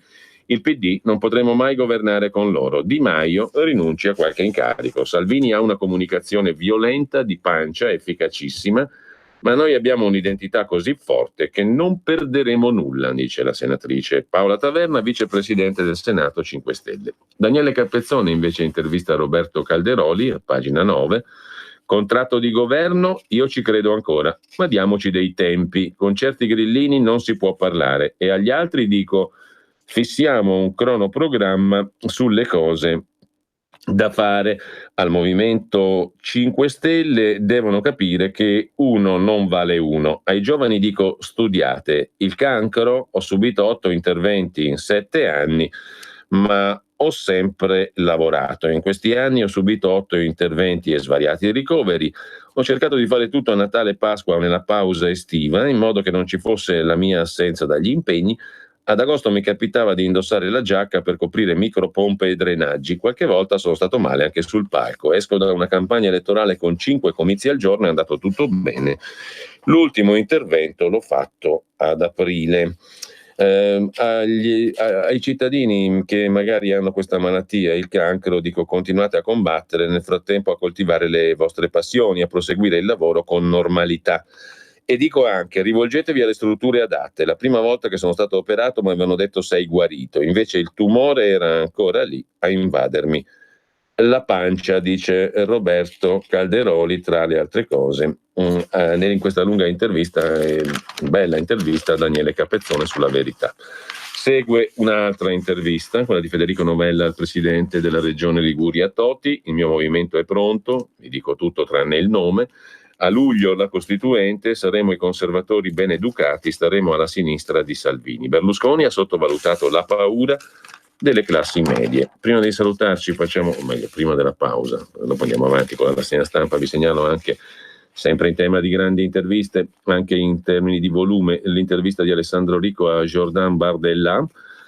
Siamo in Francia, 24enne, Marine Le Pen lo ha candidato come capolista alle elezioni europee, un supergruppo sovranista per cambiare questa Europa. I nazionalisti si uniscano nel Parlamento europeo per fermare la dittatura della burocrazia e della finanza. Sono figlio delle banlieue e perciò ho scelto la destra. PPE senza spina dorsale. Sono scioccato da come Bruxelles tratta l'Italia dopo la vittoria di Salvini.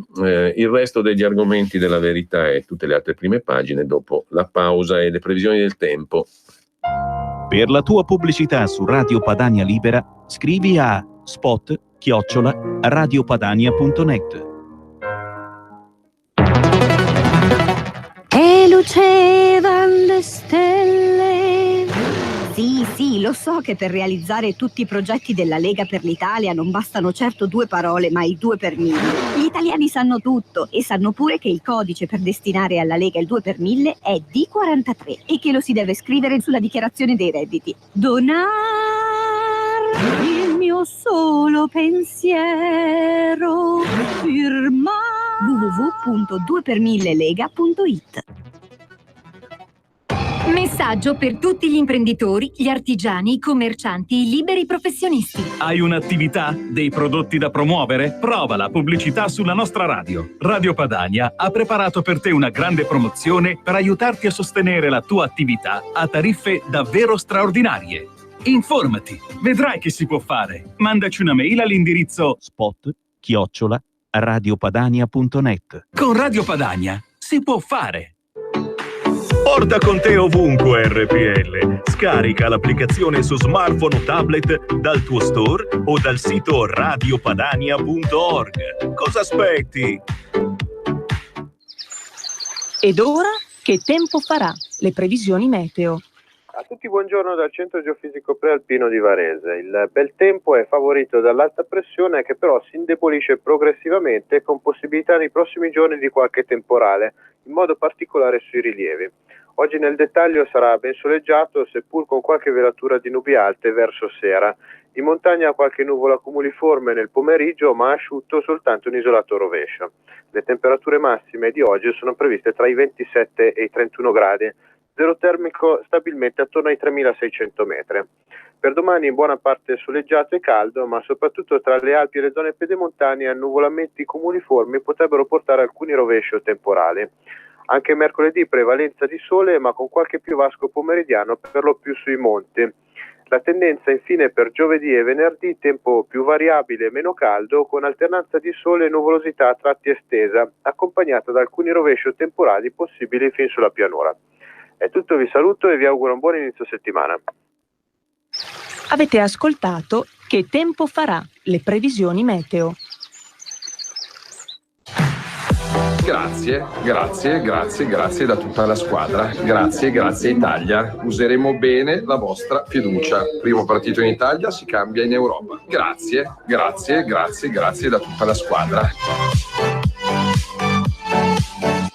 E rieccoci con la rassegna stampa. Uno sguardo ancora lo diamo alla Verità, perché va segnalato a pagina 15 un lungo articolo di Antonio Di Francesco sugli acquedotti. I tubi fanno acqua, chi li gestisce fa milioni. Reti Colabrodo, sprechiamo 110.000 litri al secondo, infrastrutture vecchie, ma le partecipate per ammodernarle investono appena 32 euro all'anno per abitante, meno della metà della media europea. Le tariffe aumentano solo per distribuire utili ai soci. In Italia vanno dispersi 3 miliardi e mezzo di metri cubi di acqua all'anno, scrive il quotidiano La Verità. Le regioni più sprecone: Molise, Lazio, Sardegna, Calabria, Umbria. Le 10 città più costose: Grosseto, Siena, Pisa, Frosinone, Enna, Arezzo, Firenze, Pistoia, Prato, Livorno. La Toscana insomma è messa malissimo.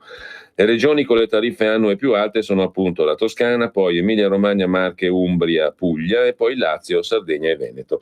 Si va dai 600-700 euro all'anno in Toscana ai 400-500 in Lazio, Sardegna e Veneto. Gli investimenti annui pro capite per cittadino per ammodernare le reti idriche vedono l'Italia in fondo alla classifica, 32 euro all'anno. In Francia 88, nel Regno Unito 102, in Danimarca 129. Sono non poche le aziende anche straniere che gestiscono peraltro gli acquedotti in Italia, mentre non poche invece sono aziende assolutamente locali come Publiacqua in Toscana o altre, appunto Acea a Roma, c'è la multinazionale Suez, Monte dei Paschi SPA e via dicendo.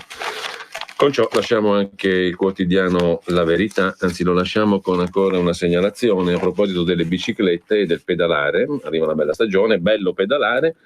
L'articolo su salute e benessere di Gemma Gaetani. La bicicletta non è solo roba per gretini, fa bene al cuore, ai muscoli e anche all'amore. È stata il mezzo di trasporto per eccellenza di tanti italiani, aiuta a combattere l'ipertensione e a sviluppare la zona pelvica, fondamentale per l'attività sessuale. Con il traffico portarla in città è un rischio, ma sono numerose le iniziative per rimetterla in pista, rilanciando anche il commercio. 36% l'aumento della capacità di bruciare grassi di un corpo allenato alla bicicletta.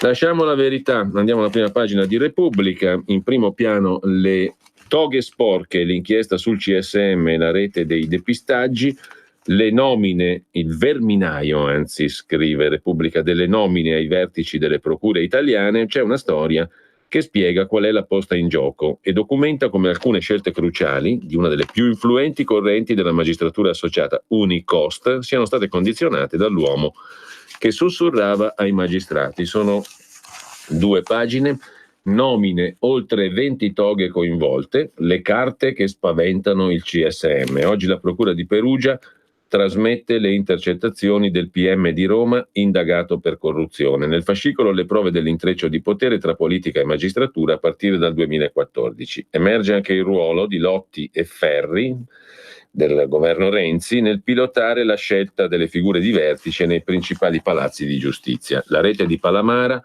i magistrati usati per depistare le inchieste, da Trani a Gela, l'intrigo per fermare i pubblici ministeri di Milano sulle tangenti Eni. Al centro l'avvocato Amara, il cui arresto ha svelato il mercato delle poltrone. La denuncia di un falso complotto doveva servire a spiare e boicottare l'indagine sulle mazzette dell'Eni in Africa, scrive Repubblica. Da Repubblica poi vi segnalo, per quanto concerne invece la politica, il retroscena di Tommaso Ciriaco. Oggi l'ultimatum di Conte, trattativa con l'Unione Europea o lascio. Questo sarebbe il contenuto del discorso del Premier secondo Repubblica. Il Premier vuole un mandato per discutere con l'Europa a Bruxelles, se no non sarò io a firmare la procedura di infrazione. Ma così esclude la flat tax, secondo Repubblica. Mentre da Whirlpool al Mercatone 1 sono 280.000 i lavoratori a rischio,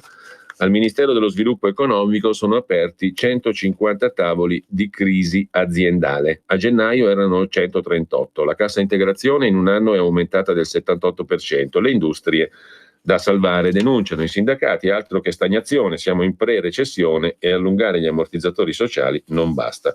I casi Whirlpool, Mercatone 1, 1.800 dipendenti, Whirlpool solo a Napoli 420 addetti, Pernigotti e Bekaert, siamo a Firenze o meglio Pernigotti, Novi Ligure e Alessandria, Bekaert a Figline Valdarno a Firenze, Eurallumina e Alcoa, le due aziende sarde del Sulcis che producevano bauxite e alluminio, la prima in mano ai russi di Rusal, la seconda agli svizzeri di Sider Alloys, hanno chiuso.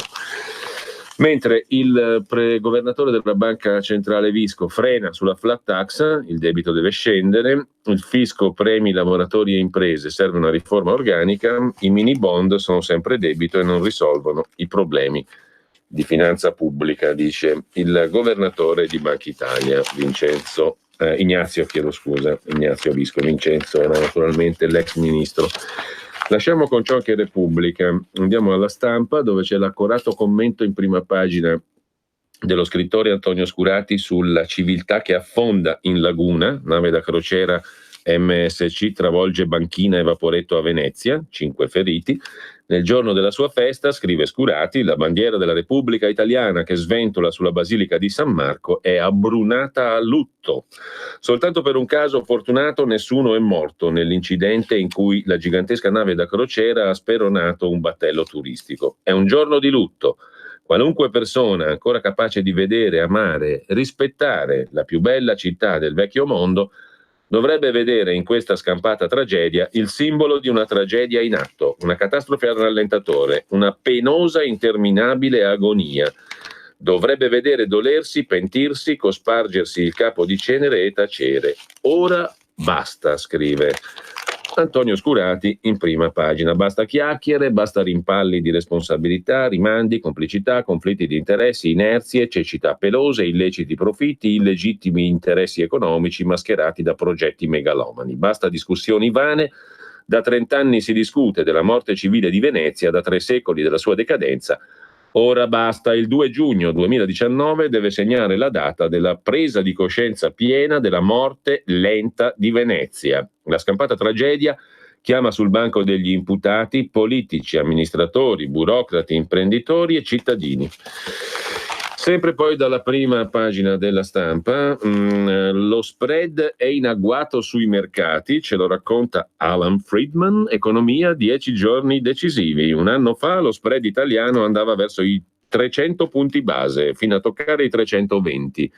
Ai tempi Salvini minacciava che non avrebbe formato un nuovo governo se il suo amato Paolo Savona non fosse stato nominato ministro del Tesoro. Il giovane Di Maio invocava l'impeachment, la messa in stato di accusa per Mattarella. L'economista della discordia intanto rispolverava il suo famigerato piano B per l'euro. Il differenziale tra titoli italiani e tedeschi spiccava il volo. Per il primo anniversario di quel momento lo spread fever è tornata a colpire l'Italia. Ci siamo di nuovo con lo spread in agguato sui mercati. Lunedì scorso Salvini ha scatenato la volatilità dei mercati con l'ennesimo sfoggio della sua retorica anti-euro, gonfiare il debito pubblico fin quando lo riterrà opportuno, e il fido Claudio Borghi ha messo insieme, scrive Friedman, una sfilza di dichiarazioni improbabili che ha causato mal di pancia a Draghi e agli investitori. Ha chiesto a Francoforte di far ripartire il quantitative easing. Ha detto a Bloomberg TV che la BCE dovrebbe svolgere un ruolo per stimolare le economie stagnanti finanziando investimenti infrastrutturali. Come se non sapesse che i regolamenti impediscono alla BCE di finanziare i governi. E poi è venuta fuori la strana storia dei mini bot, che Borghi ha definito una volta il primo passo verso l'uscita dall'euro, ma una maniera subdola di iniziare a introdurre un'altra moneta senza dir niente a nessuno. Un piano furbo e ben congegnato, non c'è da stupirsi, scrive Friedman, se già venerdì lo spread ha quasi toccato i 300 punti. Per la prima volta dal 2008 la Grecia ha osservato un differenziale più basso dell'Italia per i titoli a 5 anni. Se aggiungiamo a questo caos il giallo della risposta di Tria alla Commissione europea, è evidente perché la credibilità accordata all'Italia sia in questo momento molto bassa. Il 5 giugno arriverà la risposta dell'Europa, un'altra opportunità per l'ormai premier de facto, Salvini, di dire qualche frase a effetto che farà una gran figura su Facebook e scatenerà l'entusiasmo dei follower, ma provocherà ulteriore volatilità sui mercati, eccetera. E poi c'è la fragilità della coalizione di maggioranza. Così Alan Friedman sulla Stampa in prima pagina. Sempre dalla Stampa di Torino, poi vi segnalo invece un'altra questione. Siamo dalle parti della Sicilia, patto con Musumeci, il presidente siciliano, le mosse di Salvini per il voto anticipato, il piano di sfondamento al sud, dove i 5 Stelle sono il primo partito ancora, il leader Salvini al governatore siciliano dice tenetevi pronti, alleati, modello sardo. Al Quirinale il leghista ha confessato a un'alta dirigente di Forza Italia: rompo con Di Maio, così la mette la Stampa. Che poi intervista Pasquale Grasso, presidente dell'Associazione Nazionale dei Magistrati. Cari magistrati, serve un esame di coscienza, ma le relazioni con la politica sono normali. Il CSM è un organo misto, gli incontri con chi ha pendenze penali sono comunque inappropriati. I magistrati italiani non passano il tempo a trafficare. Siamo garanti dei diritti. L'indipendenza dei magistrati è un cardine del sistema che non va attenuato. Così il presidente dell'Associazione Nazionale Magistrati. Mentre, voltando pagina, siamo alla pagina degli esteri della Stampa. Trump corteggia l'Inghilterra e sfida l'Unione Europea. Uscite dall'Europa, dice il presidente degli Stati Uniti, senza pagare. Il presidente arriva nel Regno Unito: non darei i 50 miliardi di dollari. Preparatevi ad uscire, no deal, senza trattativa, e rilancia gli accordi commerciali dopo la Brexit. Affiderei a Farage i negoziati con Bruxelles, dice il presidente Trump, che non è uno che va per il sottile, diciamo, va al dunque delle questioni. Mentre Tokyo, il Giappone, risponde alla Cina con la sua via della seta, una strada libera e aperta. Il presidente Abe, affiancato dagli Stati Uniti, lancia la strategia Indo-Pacifica tra Asia, Medio Oriente e Africa. 4 i paesi in prima linea: Giappone, Stati Uniti, India, Australia. Il 61% dell'assistenza economica in Asia meridionale proviene già dal Giappone. 8 i miliardi del fondo di investimento per la via della seta cinese che attraversa tutta l'Asia e arriva fino alla Spagna. E ora ha una risposta giapponese. Il premier Abe Shinzo ha rilanciato una sua iniziativa del 2012 per far concorrenza alla via della seta di Pechino, collegando i paesi dell'Asia e della costa africana in un'unica rete di investimenti per lo sviluppo infrastrutturale. Voltiamo pagina e andiamo alle pistole. L'Italia a mano armata per difendersi in casa e boom di licenze sportive. Sono in 4 milioni a detenere legalmente un'arma, crescita sospetta di appassionati del tiro a volo. Per ogni militare 20 cittadini con pistola. Ok del governo e aumentano i colpi nei caricatori, scrive la Stampa. Sono 1.315.700 le licenze rilasciate in Italia nel 2018, in crescita del 4% rispetto al 2015. Sono in tutto 4 milioni a detenere legalmente un'arma in Italia. E sempre dalla Stampa di Torino, poi, per la pagina economica, il dado è in crisi, si parla del dado Knorr che lascia l'Italia. Ora le famiglie vogliono piatti pronti e bio. Unilever trasferisce la produzione dal Veneto al Portogallo. 76 licenziati, i sindacati denunciano, non hanno fatto investimenti. Anche nel Veneto, dove l'agroalimentare è uno dei motori dell'economia e dell'export, una multinazionale smantella un pezzo della produzione per delocalizzarla in Portogallo. Unilever, proprietaria del marchio Knorr, ha deciso di trasferire la realizzazione dei dadi da brodo, in provincia di Verona venivano realizzati da 54 anni, in Portogallo, dove il costo del lavoro è inferiore. Licenziamento collettivo di 76 dei 161 addetti. Sciopero da parte delle organizzazioni sindacali. Sempre dalla pagina economica, il tutto soldi della Stampa, torna la corsa all'oro, la spinta arriva dai dazi, America-Cina. Da gennaio l'oro ha guadagnato il 5%. Secondo Goldman Sachs può salire a $1.400 all'oncia. Lasciamo con questo anche La Stampa. Andiamo a Libero, in prima pagina su Libero, Salvini che sulle tasse imita Trump e fa l'americano, scrive Giuliano Zulin. La riduzione fiscale di Trump ha messo le ali all'economia americana. Salvini la studia, chi dichiara 10.000 euro ne risparmierebbe 1.300 di IRPEF, chi guadagna 50.000 ben 8.300. Alessandro Giuli commenta invece il 2 giugno, funerale della Repubblica, con Fico che si dedica ai Rom, ma anche la ministra della Difesa, Elisabetta Trenta, che aveva alla vigilia trasformato la ricorrenza in una parata militare ispirata al tema dell'inclusione, guadagnando la disistima delle nostre forze armate, mentre appunto Fico si dedica ai Rom. Poi in prima pagina il colloquio del direttore responsabile Pietro Senaldi con la ministra Giulia Bongiorno, ministra della pubblica amministrazione. Serve un test psicologico per i magistrati, scrive in prima pagina riassumendo Libero. Quando mi sono avvicinata alla Lega di Salvini molti erano esterrefatti, ricorda Giulia Bongiorno, e dicevano che una palermitana come me non sarebbe stata ben accolta nella Lega. Oggi la Lega a Palermo ha ottenuto il 18% e sì che siamo gente diffidente. Matteo è riuscito nella complicata operazione di unire l'Italia partendo dal carroccio di Bossi. Non era facile. Serve un test psicologico per i magistrati, è la proposta forte di Giulia Bongiorno, che annuncia presto il corso di laurea in pubblica amministrazione. Per fare i giudici è fondamentale l'equilibrio. In 25 anni non ho mai visto una condanna per abuso d'ufficio. Poi i furbetti del cartellino sono truffatori, introdurremo il controllo biometrico delle impronte digitali. Tornando ai magistrati, dovrebbero essere super partes. Io non ho fatto il giudice perché non mi sentivo all'altezza. Senza la prescrizione si rischia di avere cittadini imputati a vita. Ho visto gente che ha rinunciato alla prescrizione non essere mai mandata a sentenza. E ci sono altre cose, naturalmente l'intervista è lunga. A pagina 2 invece il quotidiano Libero ripropone un articolo di Chris Bonface, cioè Franco Bechis, il direttore del Tempo di Roma. Non bisogna credere alle balle economiche che racconta l'ex ministro Calenda, che imperversa in TV e sui social. Al governo c'era lui con Gentiloni quando il debito aumentava. Lo spezzatino di Mercatone 1 è cominciato sotto la sua gestione. Mentre la Annunziata contro Fazio per lo stipendio. Fazio ha un problema, una legge l'ha girata, nessuno di noi lo ha fatto, ci siamo tutti tagliati lo stipendio, lui no. Insomma, scrive Libero, sui soldi non ci sono compagni.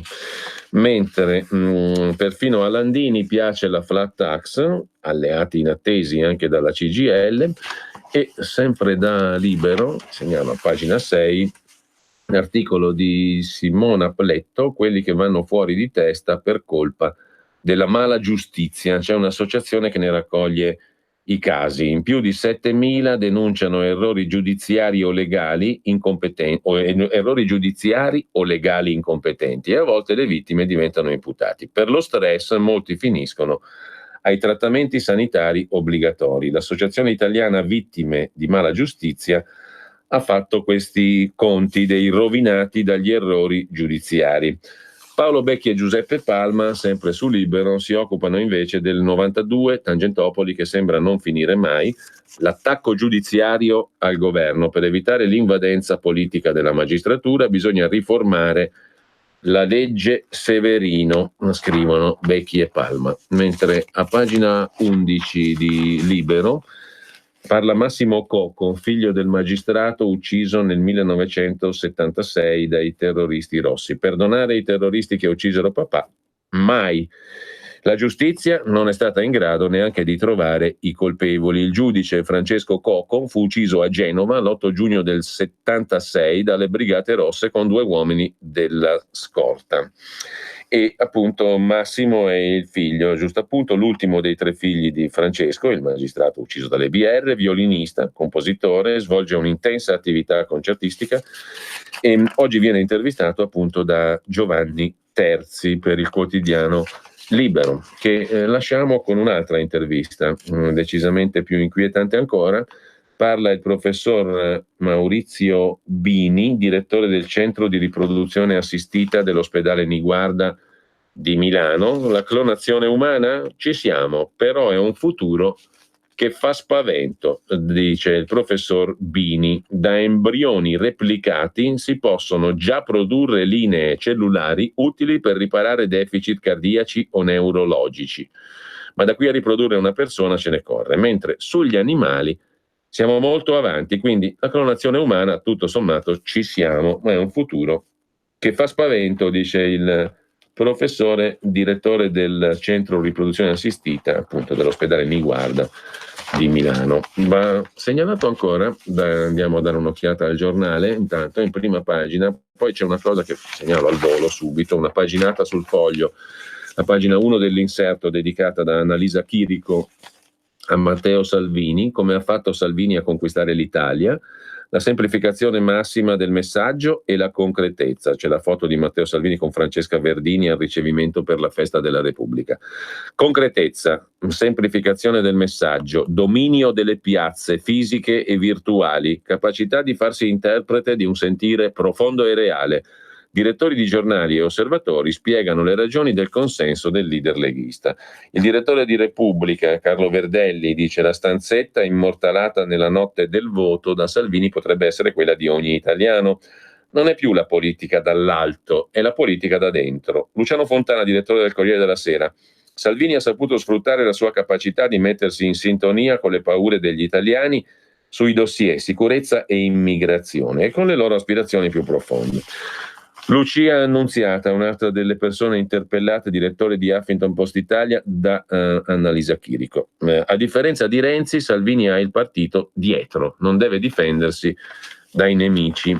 E poi ancora interpella Enzo Risso, Annalisa Chirico, è il direttore scientifico dell'Istituto di Ricerca SVG, il sondaggista più ascoltato da Salvini, il quale dice: l'identità neoliberista del centrodestra berlusconiano è stata archiviata a favore di un'identità protezionistico-primatista.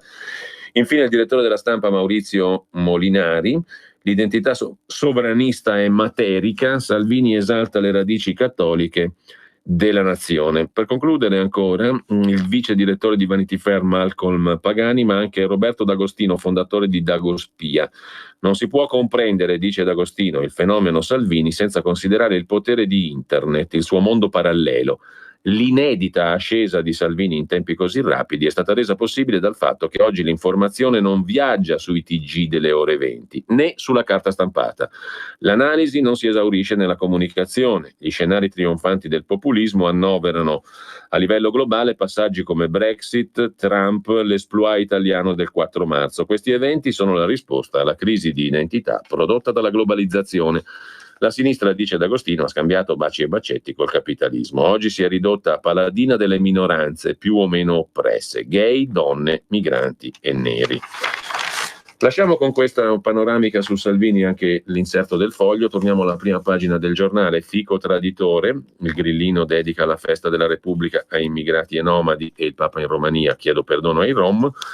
Mentre Francesco, il Papa, sottolinea Felice Manti sul giornale, non dice mai la parola comunismo in Romania. Poi c'è la questione della lettera rubata, che non è un romanzo di Edgar Allan Poe, ma è quello che è accaduto nel governo delle manine, un'altra fuga di notizie dagli uffici di un ministero che finisce con una denuncia in procura. La spy story sulla lettera del Ministero dell'Economia a Bruxelles, firmata dal Ministro dell'Economia Tria, porta al sottosegretario 5 Stelle Laura Castelli. Ma c'è anche Gian Michalessin sul giornale, che si occupa di un premio del Quirinale che sdogana l'Islam, una giornalista islamica. La giornalista Asmae Dashan, paladina di un combattente jihadista condannato all'ergastolo, è stata nominata ieri Cavaliere dell'Ordine al Merito della Repubblica, su proposta dell'Ordine dei giornalisti delle Marche. La leader di Fratelli d'Italia, Giorgia Meloni, colpevole di avere eccepito insieme ai senatori Romani e Gasparri di Forza Italia che le frequentazioni della signora Dashan mal si coniugano con una onorificenza al Quirinale, viene attaccata dal quotidiano Avvenire e dal PD. Partiamo dalle frequentazioni di Asmae Dashan, giornalista italo-siriana, figlia di Nur Dashan, fondatore del Lukoil e leader a suo tempo della componente siriana dei Fratelli Musulmani. Essere figlia di qualcuno non significa condividerne le idee, ma purtroppo Asmae Dashan non ha partecipato al conflitto siriano solo da brava giornalista. Nel marzo 2012, si vede su YouTube, è l'appassionata oratrice di una manifestazione in cui chiede sostegno alla causa dei ribelli siriani, e con lei c'è Aizam Shagnah, un elettricista siriano che mesi prima ha organizzato l'assalto al bar Millennium di Cologno Monzese, massacrando a bastonate 2 connazionali colpevoli di appoggiare il presidente siriano Bashar al-Assad. Un mese prima della manifestazione milanese ha inoltre guidato, assieme ad Ammar Basha, fidanzato al tempo della sorella della Dashan, un assalto all'ambasciata siriana di Roma, al termine del quale i 2 sono stati arrestati e rinviati a giudizio. Per Asmae Dashan quelle violenze sono un gesto dall'alto valore simbolico in nome del diritto alla vita del popolo siriano.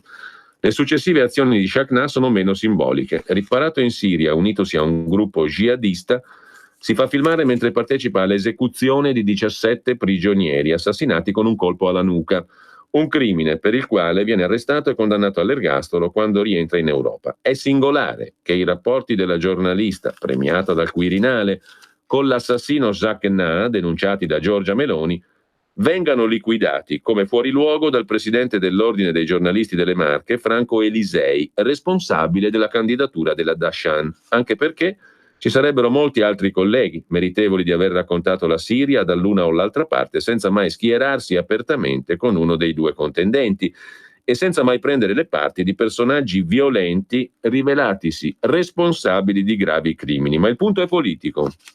Come è successo a Milano, conclude Gianmica Lessin, dove PD e sinistra cattolica scelsero di far fronte a comune con l'islamista velata Sumaya Abdelkader, preferendola alla musulmana moderata Mariam Ismail, anche il cavalierato ad Asmae Dashan punta a legittimare l'esistenza di un Islam moderato, tollerante e dialogante. Peccato che alla fine PD e cattolici lo identifichino con quelle forze della fratellanza musulmana che non ha mai rinunciato a teorizzare la preeminenza della Sharia sulle leggi dello Stato, una realtà ampiamente dimostrata dall'involuzione violenta delle cosiddette primavere arabe. Insomma, il cavalierato alla Asmae Dashan è un altro passo verso la sottomissione che in Italia, grazie a PD e cattolici di sinistra, non è più soltanto un bel libro, scrive Gianmica Lessin in prima pagina sul Giornale. E adesso vediamo se riusciamo a collegarci con Riccardo Molinari oppure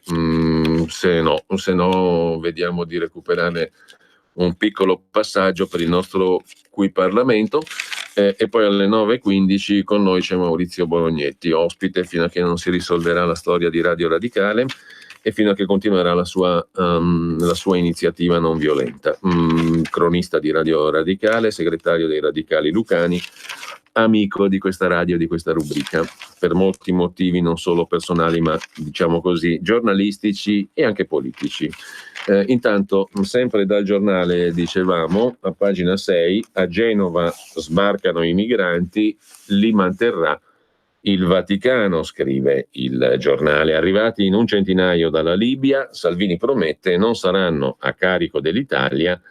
È una cosa storica. Diffusa ad arte la notizia di una bambina morta in mare. Era una fake news. Il centinaio di migranti tratti in salvo il 30 maggio dalla Marina Militare sono stati sbarcati a Genova e smistati verso centri di accoglienza dei vescovi italiani. Una parte dovrebbe andare anche all'estero, ha dichiarato Matteo Salvini. Nessuno dei migranti sbarcati a Genova sarà a carico dei contribuenti italiani. Ringraziamo la CEI, il Vaticano e gli altri paesi europei che ci hanno aiutato a risolvere il problema. Grazie al nostro lavoro l'Italia finalmente non è più sola. Rimarranno nel Porto Ligure 11 minori non accompagnati, una donna ustionata con il bambino. Mentre chiudiamo dal Giornale di oggi con la pagina della cronaca, da Napoli, come abbiamo visto, baby gang, la paranza dei ragazzini, 30 minorenni terrorizzano la Movida, 3 passanti aggrediti con calci e pugni, nelle vie del centro. Dicono i tre, sembravano impazziti, questa turba di ragazzini 30 minorenni. Le vittime arrivavano dalla provincia, tutti fra i 20 e i 23 anni. Le forze dell'ordine hanno acquisito le immagini delle telecamere in zona. Lasciamo il giornale, andiamo brevemente al Foglio. Il Foglio di oggi si apre con un lungo pezzo, quello del lunedì, firmato niente po' di meno che da Piercarlo Padoan, l'ex ministro dell'economia dei governi Renzi e Gentiloni e già capo economista dell'Ocse. Il collasso del cambiamento è il titolo dell'articolone. La crescita non c'è, il paese è isolato, la sfiducia domina, l'Italia è un rischio sistemico. Oggi avremo tra l'altro in onda libera il professor Fabrizio Pezzani a proposito di economisti e di economia e di Italia. L'Italia è un rischio, il governo ha messo il secondo debito europeo fuori controllo per nulla. Il professor Pezzani è docente di economia alla Bocconi di Milano e sarà appunto con noi per commentare i temi economici e politici. Dunque, il debito italiano è il secondo debito europeo fuori controllo. Si è peggiorata la vita dei cittadini e delle imprese. Il primo anno del populismo, secondo l'ex ministro Padoan. Se il debito non scende, un paese indebitato come il nostro può essere messo sotto osservazione in qualsiasi momento. Per alcuni anni, fino al 2018, l'Italia è stata considerata un paese riformatore e dunque meritevole di credito, cioè finché c'eravamo noi. Tra Italia ed Unione Europea è una questione di fiducia. Se viene meno, si affermano le tentazioni di agire per via automatica, come è la ristrutturazione del debito, e il paese non ha voce in capitolo. Il governo è andato nella direzione opposta rispetto al dialogo e alla ricerca di fiducia anche dopo le europee. Due conseguenze negative. La prima, l'aumento del rischio paese, lo spread. La seconda è che l'Italia è isolata. Non solo nella nuova maggioranza di Strasburgo entreranno partiti e governi più rigidi sulle regole di bilancio, ma come sappiamo gli stessi paesi sovranisti sui quali conta la Lega sono ostili al lassismo fiscale oltre che alla redistribuzione degli immigrati. L'indice dei nostri sovranisti, puntato a torto, scrive ancora Padoan, contro la Francia, la scomparsa della crescita dall'Italia. Il governo si è mangiato gli spazi di bilancio per dare priorità a reddito di cittadinanza e quota 100. La fiducia di imprese e famiglie in caduta, i cantieri bloccati, la lettera di Bruxelles, il capolinea. Così Mr. Padoan. Mentre riusciamo adesso a dare un'occhiata, non so se poi abbiamo pronto un contributo dalla regia. Chiedo lumi tra poco, mentre diamo un'occhiata anche a Italia Oggi 7 del lunedì, con il suo direttore Marino Longoni.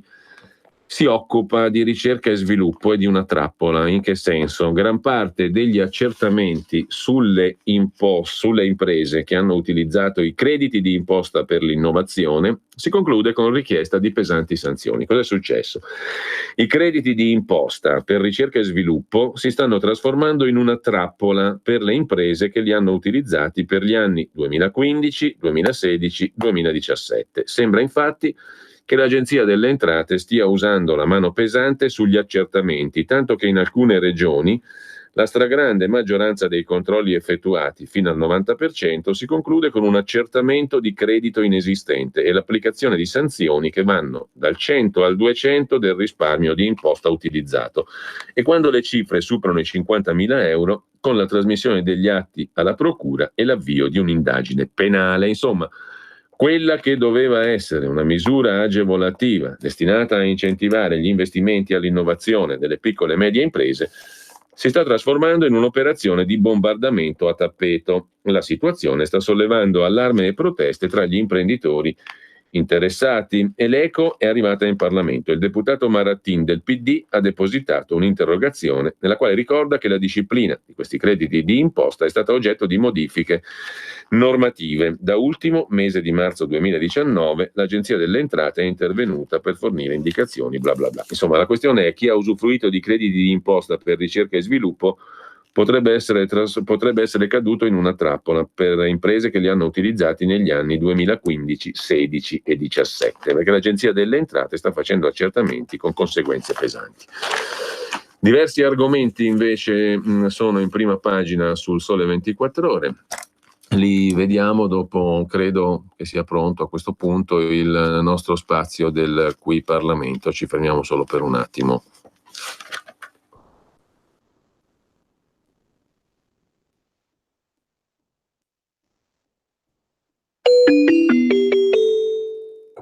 Parlamento. Sì, grazie Presidente. Il Ministero dell'Economia e delle Finanze lo scorso 8 maggio ha diffuso i dati aggiornati sul pagamento dei debiti delle pubbliche amministrazioni, rilevando un miglioramento sistematico dei tempi di pagamento con in media un anticipo di un giorno rispetto ai termini previsti dalla legge. Quindi si è registrato un significativo miglioramento che va un po' anche va a sottolineare anche un po' quello che diceva la collega Fregolin che mi ha preceduto, in termini migliorativi di 10 giorni nel 2017 e di 16 giorni nel 2016. Quindi questa tendenza alla riduzione dei tempi di pagamento risulta generalizzata per i diversi comparti delle pubbliche amministrazioni e tali tempi sono mediamente inferiori di 8 giorni al nord, con un valore leggermente superiore al centro e al sud. Tali dati e il trend positivo di riduzione dei tempi di pagamento dei debiti della pubblica amministrazione consentiranno all'Italia di eliminare il contenzioso con l'Unione Europea con riguardo al rispetto della direttiva numero 7 del 2011 dell'Unione Europea stessa, recepita in Italia con decreto legislativo 9 novembre 2012 192, che ha stabilito il termine massimo di pagamento a 30 giorni, pena l'applicazione di interessi di mora. Lo stock di debito, come anche sottolineato da chi mi ha preceduto, è assolutamente importante, di assoluto valore, su un complesso totale di 28 milioni di fatture, ma tale debito con le imprese è destinato a ridursi sensibilmente allorquando emergeranno i nuovi dati sui pagamenti che tutte le amministrazioni hanno dovuto inviare entro il 30 di aprile. La legge di bilancio per il 2019, infatti, l'articolo 1, comma 867, ha stabilito che solo per il 2019 le amministrazioni dovevano comunicare lo stock di debiti commerciali residui scaduti e non pagati entro il 30 aprile scorso, mentre a regime il termine sarà applicato dal 31 gennaio di ogni anno a decorrere dal 2020. Quindi chiediamo al Governo che prosegua nel processo di accelerazione del pagamento dei debiti commerciali delle pubbliche amministrazioni, anche potenziando l'istituto della compensazione crediti debiti delle pubbliche amministrazioni, implementando l'applicazione di tutte le misure adottate nella legge di bilancio 2019 relative anche alle anticipazioni di tesoreria per garantire il rispetto dei tempi di pagamento dei debiti commerciali delle pubbliche amministrazioni ed uscire così dalla procedura di infrazione che la Commissione europea ha avviato contro l'Italia sull'attuazione della direttiva sui ritardi di pagamenti. Quindi voteremo a favore di questa mozione. Grazie Presidente.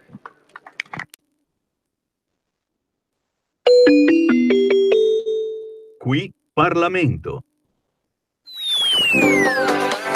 Cosa aspetti? Sostieni la nostra radio. Abbonati andando sul sito radiopadania.org. Clicca abbonati e segui le istruzioni. Facile, no? Messaggio per tutti gli imprenditori, gli artigiani, i commercianti, i liberi professionisti. Hai un'attività? Dei prodotti da promuovere? Prova la pubblicità sulla nostra radio. Radio Padania ha preparato per te una grande promozione per aiutarti a sostenere la tua attività a tariffe davvero straordinarie. Informati, vedrai che si può fare. Mandaci una mail all'indirizzo spot@radiopadania.net. Con Radio Padania si può fare. Torniamo a questo punto al Sole 24 Ore, tra pochi minuti sarà con noi invece Maurizio Bolognetti e in primo piano sul Sole 24 Ore abbiamo una estate da bollino rosso per gli appuntamenti fiscali, tra nuovi obblighi e super scadenze, l'ingorgo del 1 luglio, le norme sul processo tributario telematico, la fattura elettronica, gli scontrini e gli adempimenti tradizionali, proroga in arrivo per ISA e rottamazione terra. Insomma, alle pagine 2 e 3 avete di che sbizzarrirvi la tempesta perfetta del 1 luglio, i nuovi obblighi, le super scadenze, tutto in un giorno, così l'ingorgo fiscale, alcune delle principali scadenze fiscali del prossimo 1 luglio col dettaglio, possibilità di proroga, grado di criticità, stima del numero di contribuenti interessati eccetera eccetera. Insomma, un bel ginepraio. Mentre sulle infrazioni europee l'Italia ha il record con 6 al mese, record di infrazioni europee per l'Italia, 1358 procedure avviate dalla Commissione europea da gennaio 2002 a oggi. Questo è il bilancio che penalizza il nostro paese ed emerge dal database dei fascicoli aperti elaborato dal Sole 24 Ore nell'intento di fare il punto sul recepimento delle politiche europee nei 28 Stati membri. Contro l'Italia si registra una media di 6 procedure di infrazione avviate ogni mese in poco più di 17 anni. Sono tante le vicende finite nel mirino della Commissione europea. Xylella, il batterio responsabile della crisi degli uliveti in Puglia, l'Ilva di Taranto, i livelli di arsenico riscontrati in alcune zone dell'acqua potabile e in generale l'ambiente è il tallone d'Achille del nostro paese, la questione ambientale della quale tanto si è occupato appunto anche Maurizio Bolognetti, che sarà con noi adesso tra poco. Mentre da segnalare in prima pagina sul Sole 24 Ore, 2 miliardi all'anno a carico della fiscalità generale, cioè dei contribuenti, sarebbe il costo dell'acqua di cittadinanza. I 50 litri al giorno gratis per tutti offerti dal disegno di legge sull'acqua pubblica dei 5 Stelle. A calcolarlo è il REF, in un dossier finito sui tavoli del Ministero dell'Economia per studiare i profili finanziari della proposta che promette di accendere l'ennesimo scontro tra Lega e 5 Stelle. Abbiamo in primo piano anche la scuola buonista. In 5 anni i bocciati scendono al 7,4%, racconta il Sole 24 Ore. Dall'8 giugno partiranno gli scrutini, gli studenti italiani conosceranno la loro sorte, ma a giudicare dai numeri possono star tranquilli. La scuola italiana non boccia più, o quasi, come dimostrano i dati degli ultimi 5 anni. Tra 2013-14 e 17-18 gli alunni delle superiori promossi sono saliti di 6 punti, passando dal 65,1 al 71,1%. Tra l'altro domani mattina alle 10 parleremo di una nuova rubrica sulla scuola che debutterà qui alla nostra radio a RPL, quindi domani alle 10 ne saprete molto di più e l'argomento è sicuramente di grande interesse. Al tempo stesso le ripetenze sono scese dal 9,8 al 7,4%, un trend imputabile all'allentamento dei criteri di valutazione in chiave di lotta all'abbandono scolastico. 2 esempi: la possibilità di essere ammessi alla maturità anche con un'insufficienza e la clemenza chiesta ai professori al primo anno degli istituti tecnici, scrive il Sole 24 Ore in prima pagina oggi. Tra gli altri argomenti di prima pagina del Sole 24 Ore, la lotta all'evasione e l'anagrafe dei conti correnti, con un incrocio di dati che ha stanato le prime 156 società, ma anche il boom degli affitti stile Airbnb, che finisce nel caos delle regioni, delle discipline regionali, gli affitti brevi e il caos delle norme locali e statali che si contrappongono non di rado. Le leggi regionali ritoccate anche una volta all'anno, 21 diverse definizioni di struttura alberghiera, un conflitto costante anche davanti alla Corte Costituzionale, 5 normative regionali impugnate, 24 sentenze negli ultimi 3 anni e il tutto mentre sul fronte degli affitti lunghi gli ultimi dati mostrano un'ulteriore crescita delle locazioni a canone concordato e un aumento del turnover nei contratti stipulati. Questo per quanto riguarda il Sole 24 Ore di oggi. Intanto io do il benvenuto, il buongiorno a Maurizio Bolognetti, giornalista di Radio Radicale e segretario dei Radicali Lucani, autore dei libri Buchi per terra, Le mani nel petrolio e La peste italiana, il caso Basilicata. Maurizio, buongiorno innanzitutto. 89esimo giorno di iniziativa non violenta per Radio Radicale, per l'articolo 21 della Costituzione, per l'informazione e per uscire, io la trovo un'espressione che condivido completamente, dagli schemi e dalle mortifere quieti. Buongiorno Maurizio. Buongiorno a te. Quale Repubblica vorrebbe dire? Anche ieri a dire la verità. Spiega. Buongiorno agli ascoltatori di Radio Padania. Di subito quello che pensi, perché quale Repubblica? Ma perché? Perché da molto tempo credo che il nostro paese sia, ma da molto tempo, perché sennò poi uno commette l'errore di attribuire magari in maniera un po', non voglio usare la parola, ma è una parola che inizia con la P, potete immaginare quale, da paragnosti, insomma, mettiamola così. Insomma, da tanto tempo il nostro paese è, dal mio punto di vista, uno Stato criminale, uno Stato canaglia, sul piano tecnico-giuridico, nella misura in cui ci sono articoli importanti del dettato costituzionale che noi non rispettiamo da troppo tempo, e nella misura in cui non rispettiamo la Convenzione Europea dei diritti dell'uomo, la Dichiarazione Universale dei diritti dell'uomo, nella misura in cui questo paese è un paese, per esempio, pluricondannato per ciò che concerne il mancato rispetto di direttive comunitarie poste a tutela dell'ambiente, e quindi io direi della salute umana, e quindi poi torniamo alla Costituzione, torniamo all'articolo 32, torniamo all'articolo 9, torniamo all'articolo 49, all'articolo 21, all'articolo 75. Quanti sanno, per esempio, che per 22 anni è stato violato i costituenti avevano detto che bisognava istituire le regioni, nel 48 le regioni sono state istituite nel 1970. Quanti sanno che per poter consegnare nelle mani del popolo sovrano la scheda referendaria ci abbiamo messo più di 22 anni, perché non venivano approvati, non c'erano i decreti attuativi che consentivano l'utilizzo di quella scheda referendaria. Tra parentesi, in anni passati con la Lega abbiamo condiviso anche delle iniziative referendarie, se la memoria non mi tradisce, ma insomma questo è un paese un po' così, in cui addirittura nel 1997, sempre se la memoria non mi inganna, siamo andati a votare alcuni quesiti referendari con i morti e i fantasmi nelle liste.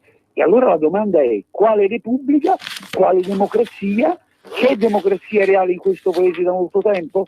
Io direi di sì, democrazia reale, come un tempo si parlava di socialismo reale. Allora io credo che quando parliamo tutti dobbiamo anche provare ad essere onesti con noi stessi, perché se non c'è un dato di onestà di fondo, che credo che poi difficilmente si possa pretendere onestà dai propri interlocutori. Maurizio, ci sono diverse cose di cui potremo parlare oggi e che hanno a che fare direttamente anche con la tua attività, non solo politica ma anche giornalistica, no? E una di queste cose qui ha a che fare con ciò di cui abbiamo ancora letto oggi in rassegna stampa, ovvero i magistrati usati per pilotare le inchieste. Ma veramente. Vabbè, ovviamente sono ipotesi, ma guarda, io so quello che ho visto dalle mie parti. Io so che da anni sto chiedendo ragione a un magistrato, per esempio. Ma come si fa? Io mi sono fatto carico, ricorderai, di sollevare una questione attinente, per esempio, l'inquinamento provocato da un inceneritore. A un certo punto leggo in atti, esplode finalmente questa vicenda dopo anni di denunce, di lotte, eccetera.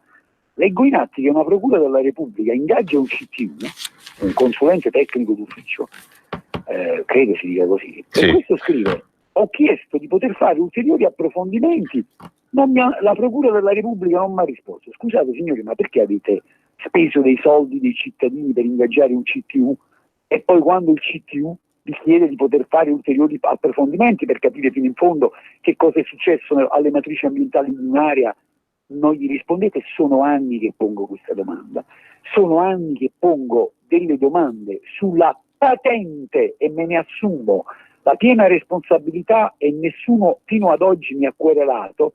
Verrebbe da aggiungere, col dato di autolesionismo che mi caratterizza e forse di masochismo purtroppo, ma perché dico purtroppo? Perché magari sarebbe interessante discuterne in un'aula di giustizia, ammesso che si possa trovare giustizia a volte in questo paese. Ma che ti devo dire?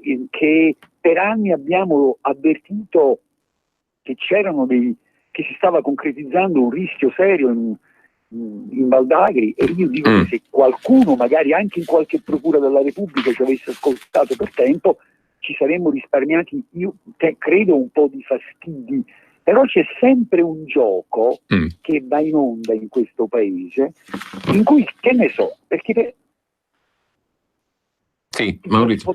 Potrò muovere tutte le critiche che vuoi, però c'è una giunta regionale in Basilicata che si è insediata da pochi mesi. Sembra che per qualcuno oggi i responsabili di tutto quello che è accaduto in Basilicata siano i nuovi arrivati. Francamente non credo che sia un'operazione molto onesta, soprattutto se questo lo fanno alcuni personaggi che quando magari provavamo a raccontare delle cose non abbiamo mai avuto il piacere di vedere o di sentire. Tu stai dicendo adesso la commissione d'inchiesta sul petrolio la vogliono perché c'è il presidente di segno politico di centrodestra. Ho questa impressione, devo dire la verità. Sì, perché vorrei rispondere a loro signori, c'è un'attività giornalistica, c'è un'attività politica, c'è un'attività di denuncia che è andata avanti probabilmente per almeno 3 lustri, altro che commissione d'inchiesta. Allora la domanda sarebbe a certi sinistri, scusami se li chiamo così, proprio sinistri: adesso vi state accorgendo che c'erano dei problemi, quelli che avevamo denunciato tanto tempo fa. Adesso volete la commissione d'inchiesta. Signori, non prendiamoci per i fondelli. Io so che in questo paese di solito le commissioni d'inchiesta le facciamo per seppellire la verità e non per farla emergere. La commissione d'inchiesta, con un po' di presunzione rispondo, già c'è stata. E magari ci sono anche delle audizioni in sede di commissione bicamerale sul ciclo dei rifiuti, che è una commissione che, come è noto e come sanno i nostri, scusami, io dico i nostri, sì, mi perdonerai, certo, i nostri radioascoltatori, è commissione che ha gli stessi poteri della magistratura, la commissione inquirente. Parlo di una della bicamerale sul ciclo dei rifiuti. Se andassimo a leggere le dichiarazioni rese in quella sede, a proposito, da alcuni magistrati, c'è da riflettere. Per esempio l'ex procuratore capo di Matera, Celestina Gravina, che nel 2012 dichiara testualmente, a domanda posta dalla senatrice Magda Negri, che poi cadrà dalle nuvole nel 2016, chissà perché, ma le denunce di quel disgraziato lì in Basilicata, e il procuratore capo di Matera risponde testuale agli atti della Camera: sono modalità di atteggiamento. Sì. Ma sì.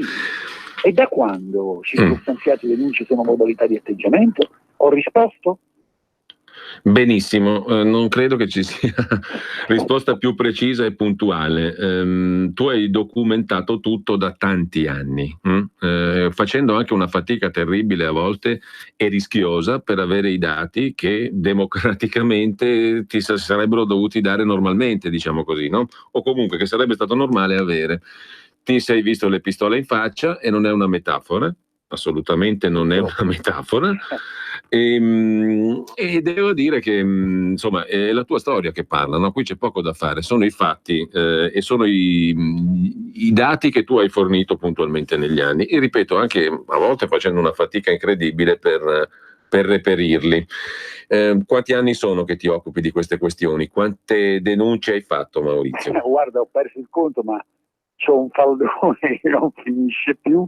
Molte di queste io sa dove saranno finite, appunto, va bene, ma io personalmente mi occupo da una vita, come secondo me dovremmo fare un po' tutti, da cittadini, dai giornalisti, di questioni attinenti all'ecologia, all'ambiente. Maurizio, vedo che il cronometro qua è implacabile, per cui io ti sto dicendo, no, ma tanto domani ci risentiamo, e mi fa piacere che il TG Rai della Basilicata si sia accorto di questa cosa.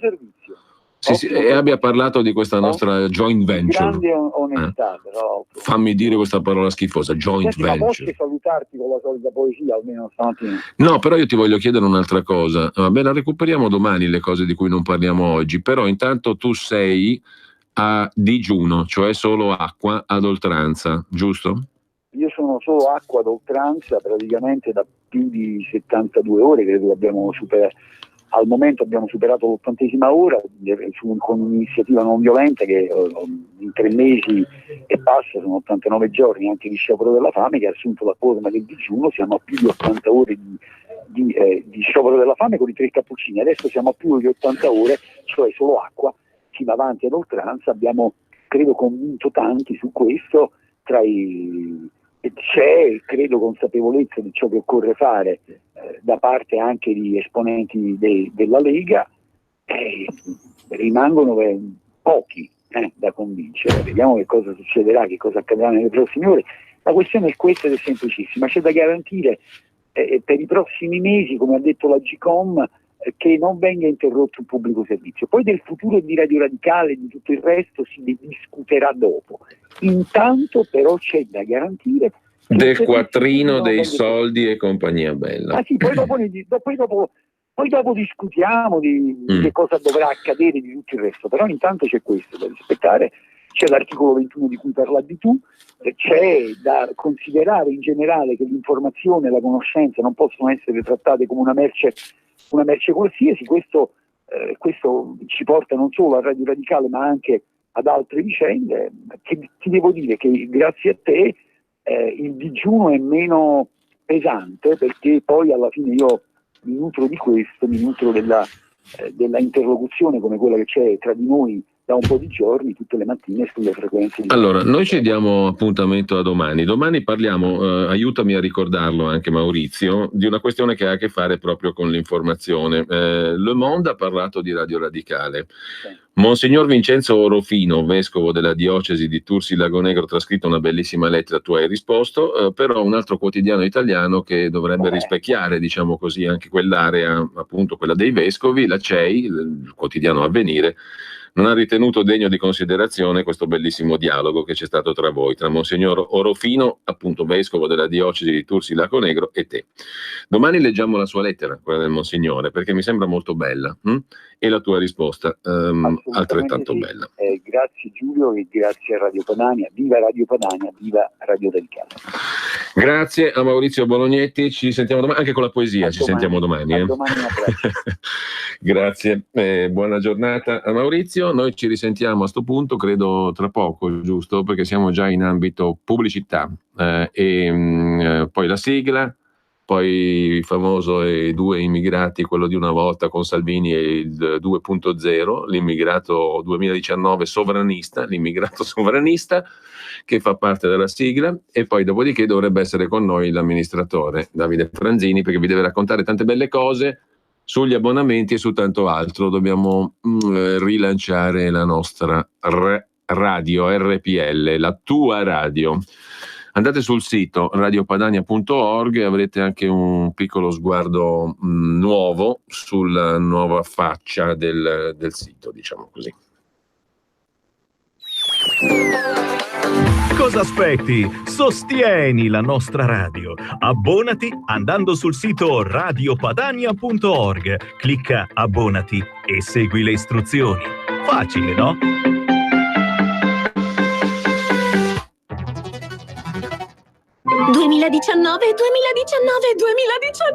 Ma chi ha parlato? Sono io, la Digital Radio, quella del sistema DAB+, e sono strafelice perché dall'anno prossimo sarò ufficialmente in tutte le auto. È ora di vivere la magia della Digital Radio. Se stai pensando di comprare una nuova auto, pretendila con il sistema DAB+, il suono perfetto. Dal 2019 In tutte le auto nuove. Dibidi dobidi DAB. anche Radio Padania è in Digital Radio. Per la tua pubblicità su Radio Padania Libera, scrivi a spot@radiopadania.net.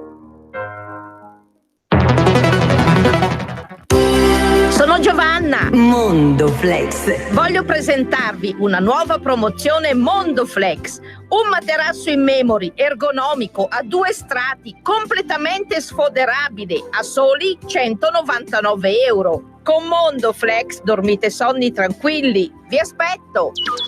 A Treviolo e a Melzo, il sabato orario continuato. Mondoflex reti e materassi. A Treviolo, Melzo, Monza, Erba, Crema, Castelmella Briscia e Desenzano del Garda.